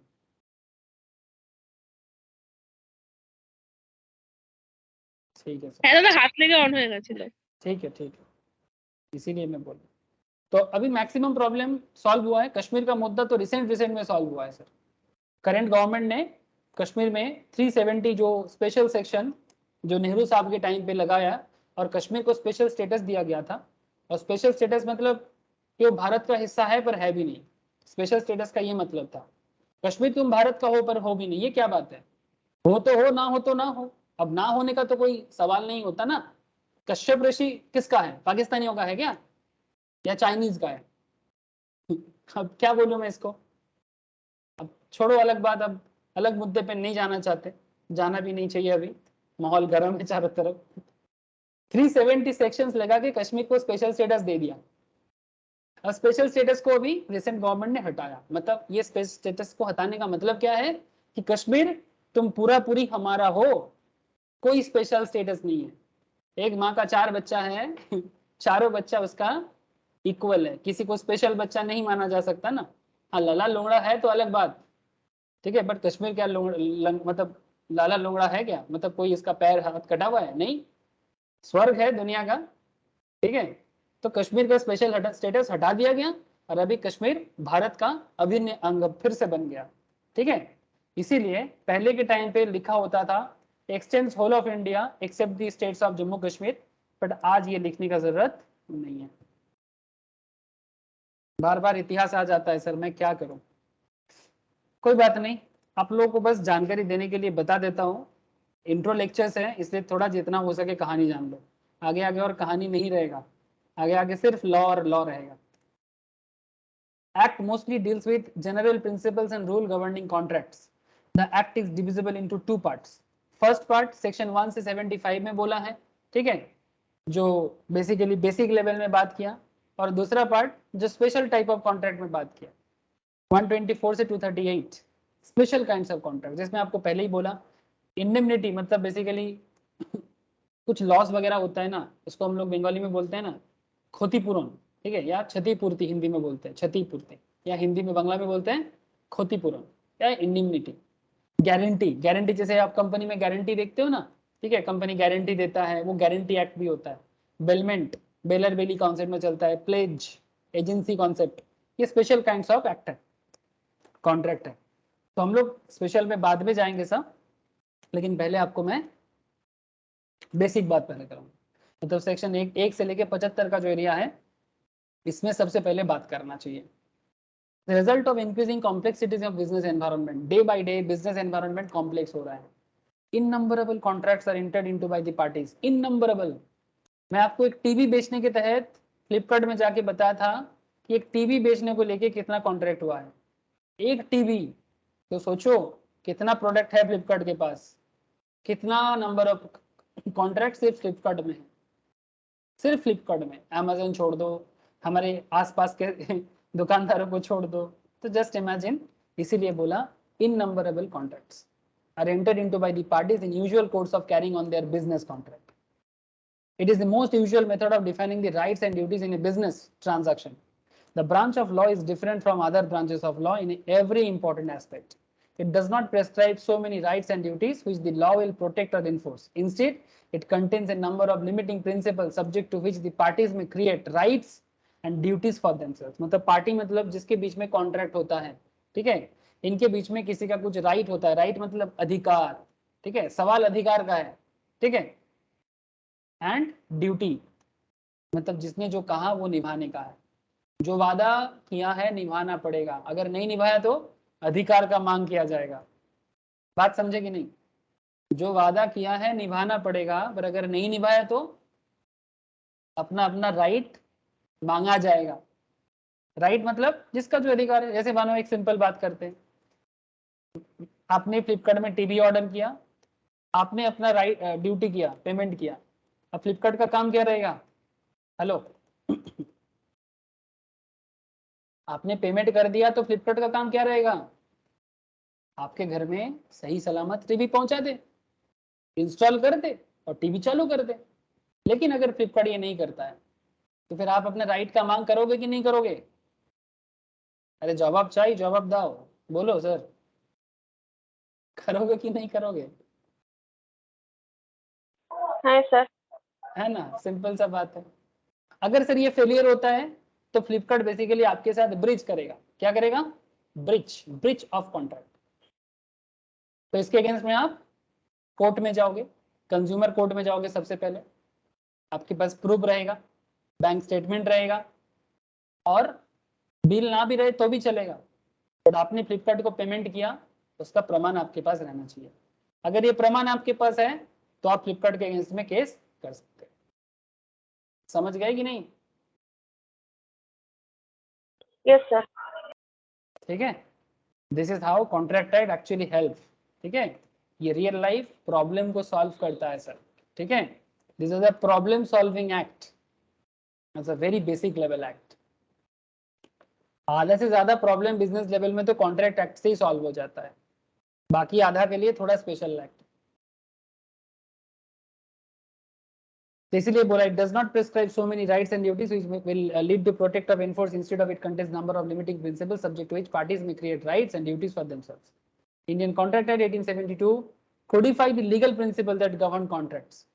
The act basically identify the integral ingredients of legally enforceable valid contract in addition to dealing with certain special type of contractual relationship. ठीक है, यही बताते हैं कॉन्ट्रैक्ट एक्ट। अब आगे चलो, आगे आगे एज पर सेक्शन क्या है, दो चार बात सुनो। What is contract? Sir contract क्या है आपको समझ में तो आ गया, कॉन्सेप्ट सबको क्लियर है, गारंटी। कॉन्ट्रैक्ट क्या है इसको मुझे और कॉन्सेप्ट समझाने का जरूरत नहीं है, अब बस देख लो लॉ में क्या लिखा है। The term contract is defined under section 2 सबसेक्शन H of Indian contract act 1872 as an agreement enforceable by law. जब एक एग्रीमेंट इन्फोर्सेबल बाय लॉ होता है तो उसको कॉन्ट्रैक्ट कहा जाता है। ठीक, जैसे मैं आपको बोला था मियाँ बीबी राजी मतलब एग्रीमेंट। समझे सर बात को? ये गाना बस अंडरस्टैंडिंग के लिए है। मियाँ बीबी राजी मतलब एग्रीमेंट। और क्या करेगा काजी, मतलब काजी के पास, मतलब पुरोहित या काजी जो भी बोलो आप, ठीक है, उनके पास जाके जब हम लोग मंत्र पढ़ लेते हैं या फिर लॉ के थ्रू से मैरिज कॉन्ट्रैक्टर के पास जाके मैरिज कर लेते हैं एज पर कॉन्ट्रैक्ट, ठीक है, तो वो बन जाता है इन्फोर्सेबल बाय लॉ।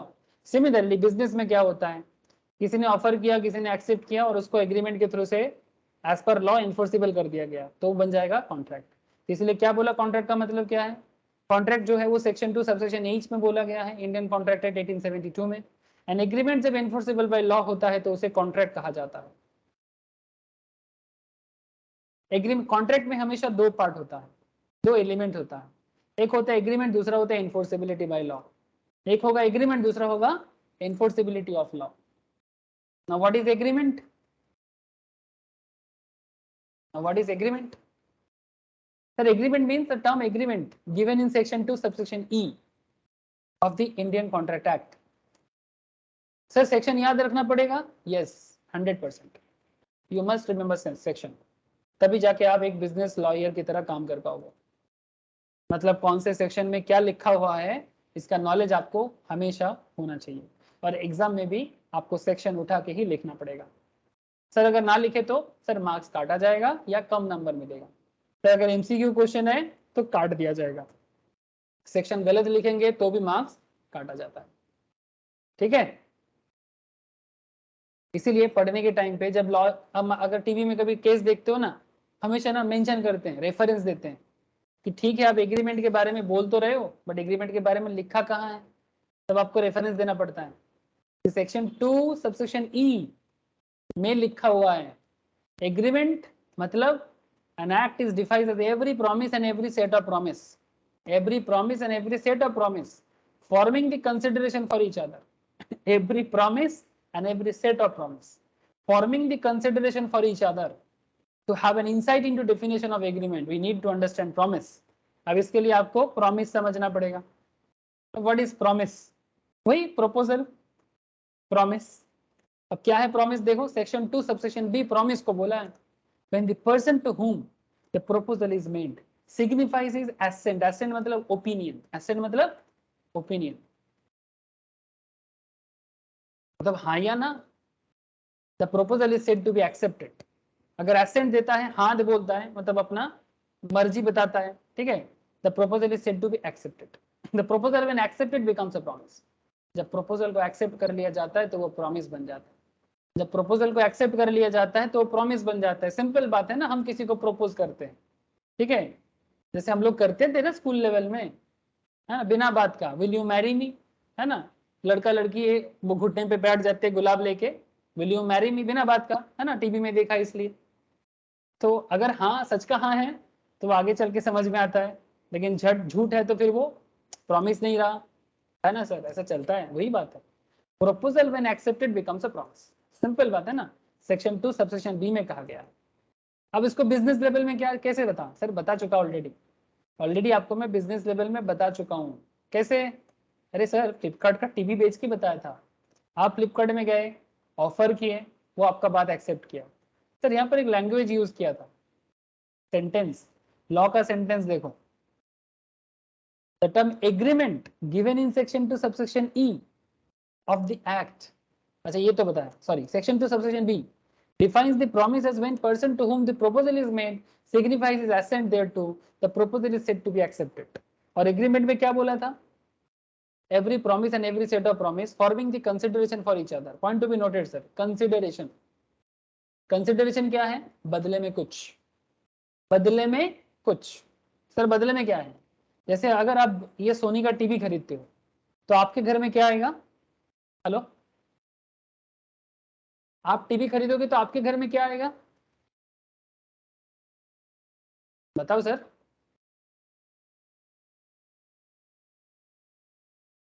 अरे टीवी खरीदोगे तो आप टीवी, लेकिन बदले में आपको क्या देना पड़ेगा?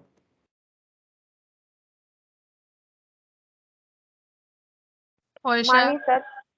मनी. Thank you sir. तो इसको बोलते हैं समथिंग इन रिटर्न. तो आपको मिला टीवी और कंपनी को मिला पैसा, तो कंपनी के लिए कंसिडरेशन क्या है?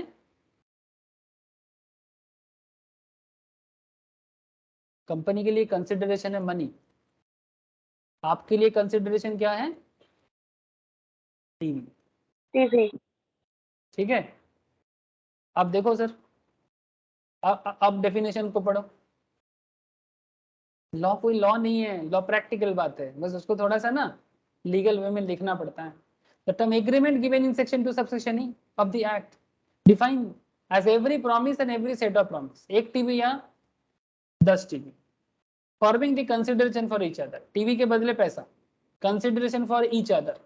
सेलर के लिए पैसा, आपके लिए TV. consideration for each other. Seller के लिए पैसा, आपके लिए टीवी.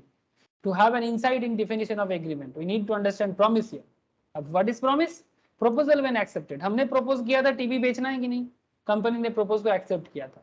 तो प्रपोजल जब एक्सेप्टेड हो जाता है तो प्रॉमिस है, तो कंपनी ने बोला कि प्रॉमिस है कि आपको टीवी देंगे, बट बदले में आप अगर मुझे 2,60,000 देते हो तो, बस इतना सा बात। बोलो सर, एग्रीमेंट समझ में आया, प्रॉमिस समझ में आया?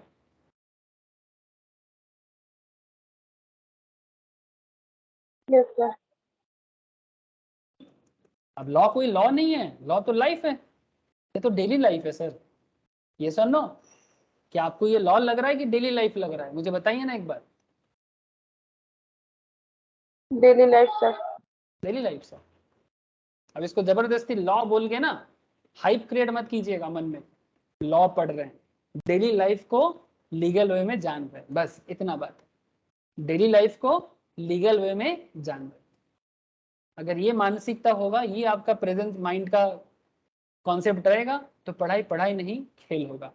और अगर आप हर चीज को हाइप बना लोगे, मैं लॉ पढ़ रहा हूँ डिस्टर्ब मत करो तो वो डिस्टर्ब किसी को करने का जरूरत नहीं, आप खुद ही डिस्टर्ब हो जाओगे। ठीक है, बहुत लोग ना अपने आप को ना बहुत, जब पढ़ता है ना, मैं भी कभी था, ऐसा लगता था कि कुछ खास कर रहे हैं, अरे कुछ खास नहीं होता। पढ़ाई एक खेल होना चाहिए, जैसे कि डे टू डे लाइफ को सीखना। अगर आप ऐसे मानसिकता के साथ पढ़ाई करोगे तो पढ़ाई अभी आपके ऊपर कभी बोझ नहीं बनेगा। लेकिन जिस दिन आप पढ़ाई को बोझ बना दोगे, उस दिन हर चीज टफ लगना चालू होगा और उस दिन से आपको दिक्कत बढ़ जाएगी। इसीलिए try to connect everything with daily life. ठीक है, सब कुछ आगे आपके सामने इजी लगेगा। Following points emerge from above definitions. When the person to whom the proposal is made signifies his assent on that proposal which is made to him, the proposal becomes accepted, and accepted proposal becomes a promise. Accepted proposal becomes a promise. Thus we say that, तब हम क्या बोल देंगे? हम लोग यही बोलेंगे, we say that agreement is the result of the proposal made by one party to other party. जैसे मैंने सोनी कंपनी को बोला था मुझे टीवी देने के लिए फ्लिपकार्ट को, ठीक है, and that other party gives his acceptance thereto, of course for mutual consideration. जैसे हमारे बीच में क्या कंसिडरेशन बना था कि भाई आप मुझे टीवी दोगे, मैं आपको पैसा दूंगा। सुभाष बोस क्या बोला था? अरे नेताजी क्या बोला था? जल्दी बोलो। তোমরা আমাকে রক্ত দাও, আমি তোমাদের স্বাধীনতা দেব। थैंक यू सर, वही बात है। वो भी एक प्रॉमिस था ना, सुभाष बोस, वो भी एक प्रॉमिस किया था ना हमें, हाँ, देश को आजाद करने के लिए। हाँ, इंडिया को आजाद करने के लिए सुभाष चंद्र बोस ने क्या बोला था कि तुम मुझे खून दो, मैं तुम्हें आजादी दूंगा। Something in return. कंसिडरेशन क्या था?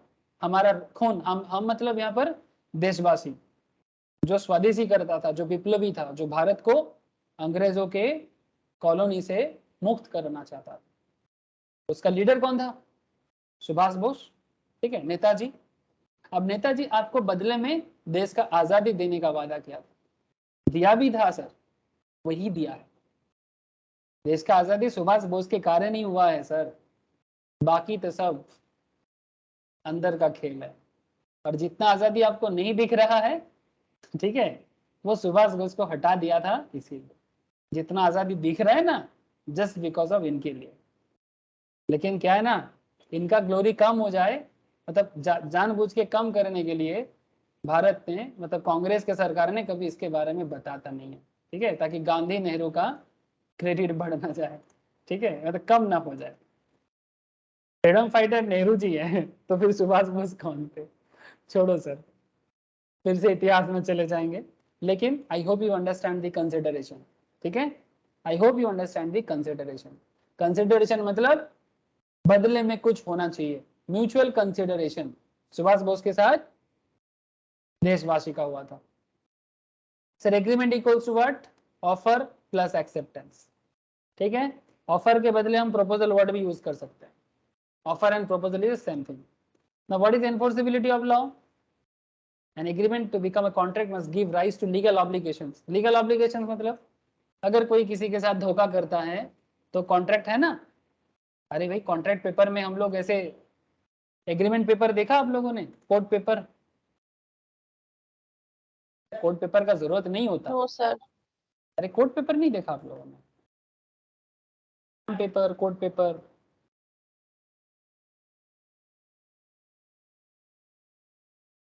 इस तरह का स्टैम्प पेपर, कोर्ट पेपर नहीं देखा आप लोग? हाँ हाँ देखेছি স্যার। तो कई बार हम लोग नॉर्मल वे में बिजनेस डील ऐसे इसी तरह से भी करते हैं, है ना, जैसे नॉर्मली फ्लैट परचेज वगैरह करने के टाइम पे, लैंड परचेज के टाइम पे करते हैं, वो भी एक कॉन्ट्रैक्ट है। नॉर्मल प्रोडक्ट के केस में ये सब कोर्ट पेपर का जरूरत नहीं होता, वो बिल जो होता है ना, दैट इज एनफ। বাড়ি ভাড়া दुकानदार, নেওয়ার সময় দরকার পড়ে স্যার। हाँ सर एग्जैक्टली, ठीक है, रेंट एग्रीमेंट वगैरह बनाने के टाइम पे, रेंट को, घर को खरीदने के टाइम पे, ठीक है, लेकिन ये सब चीजें खरीदने के टाइम पे ये सब एग्रीमेंट पेपर का नॉर्मली जरूरत नहीं होता, बिल इज एनफ। दुकानदार जो बिल लेता है, जीएसटी का जो बिल लेता है ना, वो एनफ होता है, ठीक है, तो वो सब प्रूव होना चाहिए। तो वही प्रूफ का बात यहाँ पर कहा गया। तो इन्फोर्सिबिलिटी ऑफ लॉ वही है, agreement to become a contract must give rise to legal obligation which means duly enforceable by law. जो कुछ भी ऑफर एक्सेप्टेंस हुआ है एज पर लॉ हुआ है, ठीक है। आगे कुछ प्रॉब्लम होगा तो लॉ जो है वो इस प्रॉब्लम को सॉल्व करेगा। Thus, from above definition, it can be concluded that contract equals to accepted proposal or agreement plus enforceability by law. Clear? I hope कि इक्वेशन क्लियर हुआ। Hello, yes sir. सबको clear हुआ? श्रद्धा, रोशनी, ज्योति, राजन्नो, I think सबको clear हो रहा है। तथा बोलो sir, Somonnita, Arpita, Yes, sir. Okay sir. Yes, sir. Example, एक एग्जाम्पल देखें ना, मजा आएगा। ऐसे एग्जाम्पल तो तब से दे ही जा रहे हैं, अब आप लोग बोलोगे और एग्जाम्पल मत दो। A agrees with B, A B के साथ एग्री कर रहा है sir. A agrees with B to sell car for ₹2 lakh to B. A B के साथ एग्रीमेंट कर रहा है to sell car for 2 lakhs to B. Here A is under an obligation to give car to B. बात समझे, simple बात है। ए agreement कर रहा है बी के साथ to sell car for ₹2 lakh to B, मतलब ए बी को अपना गाड़ी देगा 2 lakh. Here A is under an obligation to give car to B, वो बी को कार देगा and B has the right to receive the car on payment of ₹2 lakh. 2 lakh दो और कार लेके घर जाओ। And B is also under obligation to pay 2 lakh to A and A has a right to receive 2 lakh, और A का right है 2 lakh receive करने का। जैसे हम जब फ्लिपकार्ट से टीवी खरीद रहे थे, फ्लिपकार्ट वाले को मुझे 2,60,000 देना था और बदले में फ्लिपकार्ट वाले मुझे टीवी देगा, ठीक है। सिंपल कॉन्ट्रैक्ट है, सिंपल कॉन्ट्रैक्ट है। लेकिन क्या कॉन्ट्रैक्ट सर इतना ही सिंपल होता तो क्या कॉन्ट्रैक्ट एक्ट बनाने का जरूरत पड़ता? इतना सिंपल तो, मतलब ये एक सिंपल कॉन्ट्रैक्ट है। अब आगे आगे आपको अलग अलग और भी कॉन्ट्रैक्ट देखने को मिलेगा। अच्छा, father promises his son to pay him pocket allowance of ₹500 every month. कल या आज फादर्स डे था, कब था? कल था ना फादर्स डे। গতকাল ছিল স্যার। ये सब western way of Father's Day, India में ऐसा कॉन्सेप्ट नहीं चलता। हमारे देश में तो रोज फादर्स डे हुआ करता है सर। हमारे देश में पुराना सिस्टम ये था कि घर से निकलो तो माँ पापा को प्रणाम करके आशीर्वाद लेके, तो रोज फादर्स डे, पापा को याद करने के लिए कोई स्पेशल डे का जरूरत होता ही नहीं था। लेकिन क्या है सर, आजकल ये सब फॉरेन चोंचला है, मैं तो इसको चोंचला ही बोलता हूँ, यूरोपियन कॉन्सेप्ट या अमेरिकन कॉन्सेप्ट। तो एक्चुअली आजकल हम लोग का लाइफ भी यूरोपियन या अमेरिकन जैसा हो गया। छोड़ो, किसी का क्रिटिसाइज करके क्या फायदा। Father promises his son to pay him pocket allowance ₹500 every month। Sir मुझे एक चीज बताओ, अगर पापा नहीं देता है तो क्या केस करोगे पापा को, पापा के नाम पे?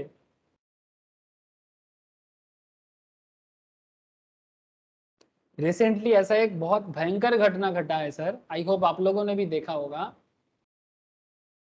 पबजी खेलने नहीं दिया, माँ को मार दिया। सुना आप लोगों ने?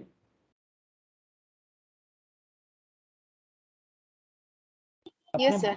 अपने बेटा को पबजी खेलने नहीं दिया, ओनली फॉर दिस रीजन अपने माँ को मार दिया। मतलब किस लेवल का वेस्टर्नाइजेशन चालू हुआ है, मतलब वेस्टर्न भी इनसे अच्छा होगा, मतलब भोग किस लेवल में गया। जो भी हो, छोड़ो सर, खतरनाक बात है। अब पापा अगर पॉकेट अलाउंस देने का वादा किया था, अगर पापा नहीं देता है तो केस करोगे? Hello? No sir. No sir, common जो जवाब आ रहा है वही बताना, आप केस कर भी नहीं सकते, बिकॉज ये कोई बिजनेस कॉन्ट्रैक्ट नहीं है, ये सोशल कॉन्ट्रैक्ट। हाँ बोलिए।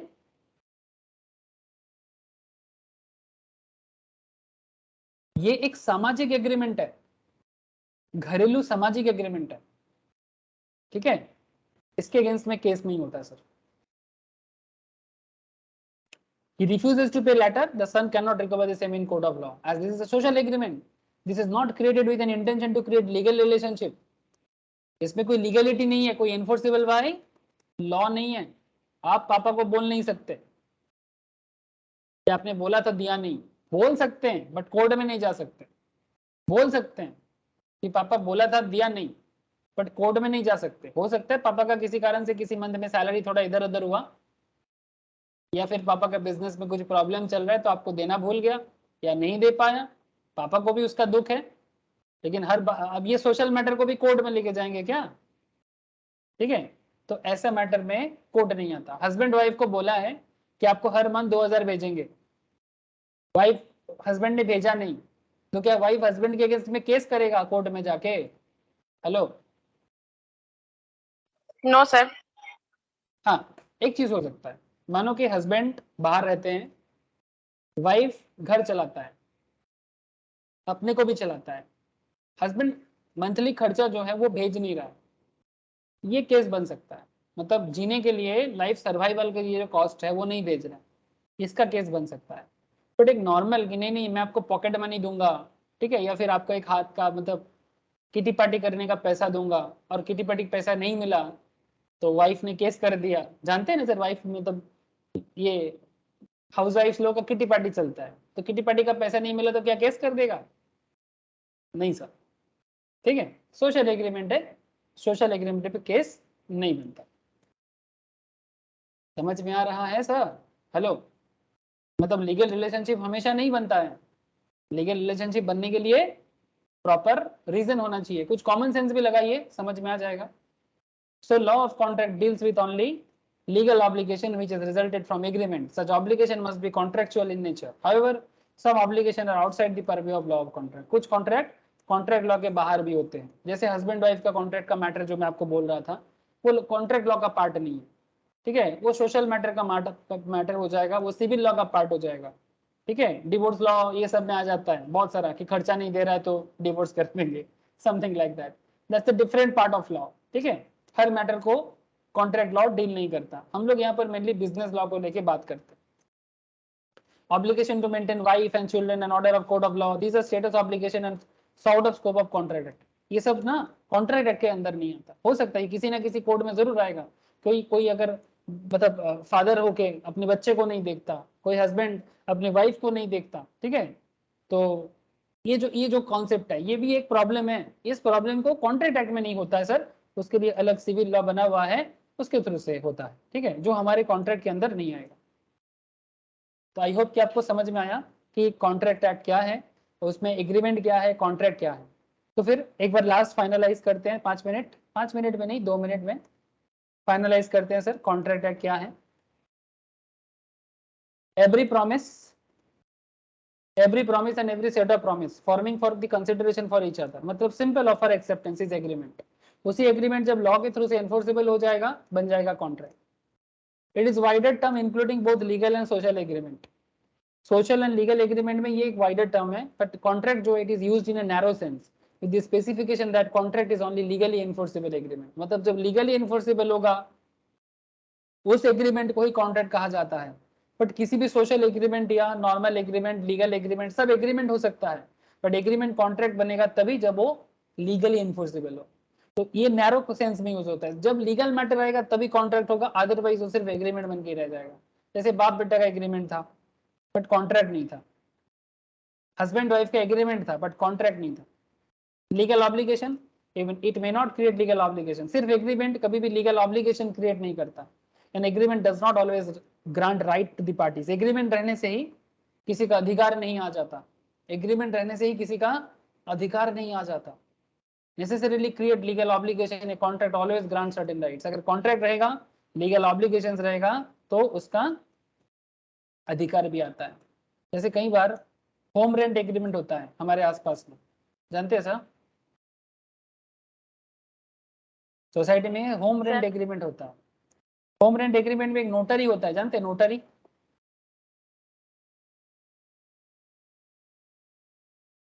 ये बेसिकली कोर्ट में, कोर्ट से इसको लीगली एनफोर्सेबल किया जाता है। देखने में कुछ ऐसा होता है नोटरी, ऐसे सील वगैरह लगा रहता है। नोटरी क्या रहता है, लॉयर के थ्रू से, ठीक है।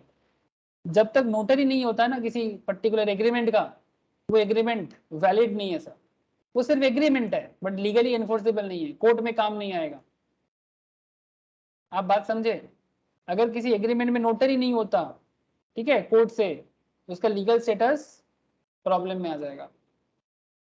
मतलब हो सकता है आपका एग्रीमेंट है आपके होम लैंड ओनर के साथ, बट अगर उसका लीगल इन्फोर्समेंट नहीं है नोटरी के थ्रू से, उसमें चार्जेस पड़ता है, नोटरी का चार्ज देना पड़ता है, रजिस्ट्री कॉस्ट देना पड़ता है सर। मतलब रजिस्ट्री मतलब एक चार्जेस होता है जो सरकार के घर में जमा होता है, ठीक है। वो जब तक नहीं जमा होगा तब तक आपका एग्रीमेंट इनवैलिड है।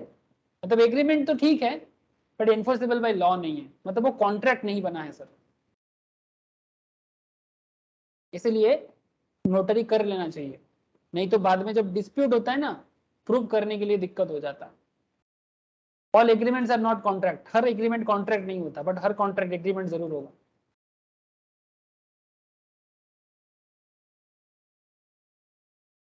आई होप कि कॉन्ट्रैक्ट एक्ट की हिस्ट्री, कॉन्ट्रैक्ट एक्ट का बेस, एक्ट का रीजन, बिजनेस लॉ में इसका कारण, ये चीज आप लोगों को समझ में आया। नेक्स्ट क्लास में हम लोग essentials of a valid contract पढ़ेंगे सर। मतलब कॉन्ट्रैक्ट को वैलिड कैसे किया जाता है, इसके पीछे बहुत सारा रूल्स रेगुलेशंस है, सेक्शन वाइज डिटेल्स में जानेंगे सर। आई होप कि आप लोगों को आज का क्लास समझ में आया। किसी को कोई डाउट हो तो प्लीज मुझे पूछिए सर। Any doubt sir? बोलो ना। चौथा, नंदिनी, रोशनी, श्रद्धा, No, sir. शौमन्विता, हाँ सर। हाँ दादा। Vidisha, yes sir. Jyoti. Okay sir, সবাই বুঝতে পেরেছে? শ্রদ্ধা বুঝতে পেরেছে? শ্রদ্ধা, শ্রদ্ধার আওয়াজ পাচ্ছি না, বল। ক্লিয়ার? আচ্ছা, নোট सबको शेयर करेंगे। রাজন্য, বিদিশা, বোঝা গেছে? Arpita? Yes sir. Okay sir, ठीक है। सबको मैं नोट शेयर कर दूंगा, आप लोग जितना हुआ उसको जरूर पढ़िएगा। एक्स्ट्रा पढ़ना चाहे तो भी पढ़ सकते हैं, मैं नोट्स आज ही शेयर कर दूंगा सर आप सभी के साथ, ठीक है। घर पे जरूर गो थ्रू कीजिएगा, नेक्स्ट क्लास में धीरे धीरे और अंदर जाएंगे, ठीक है सर। बाय फिर सबको, टाटा।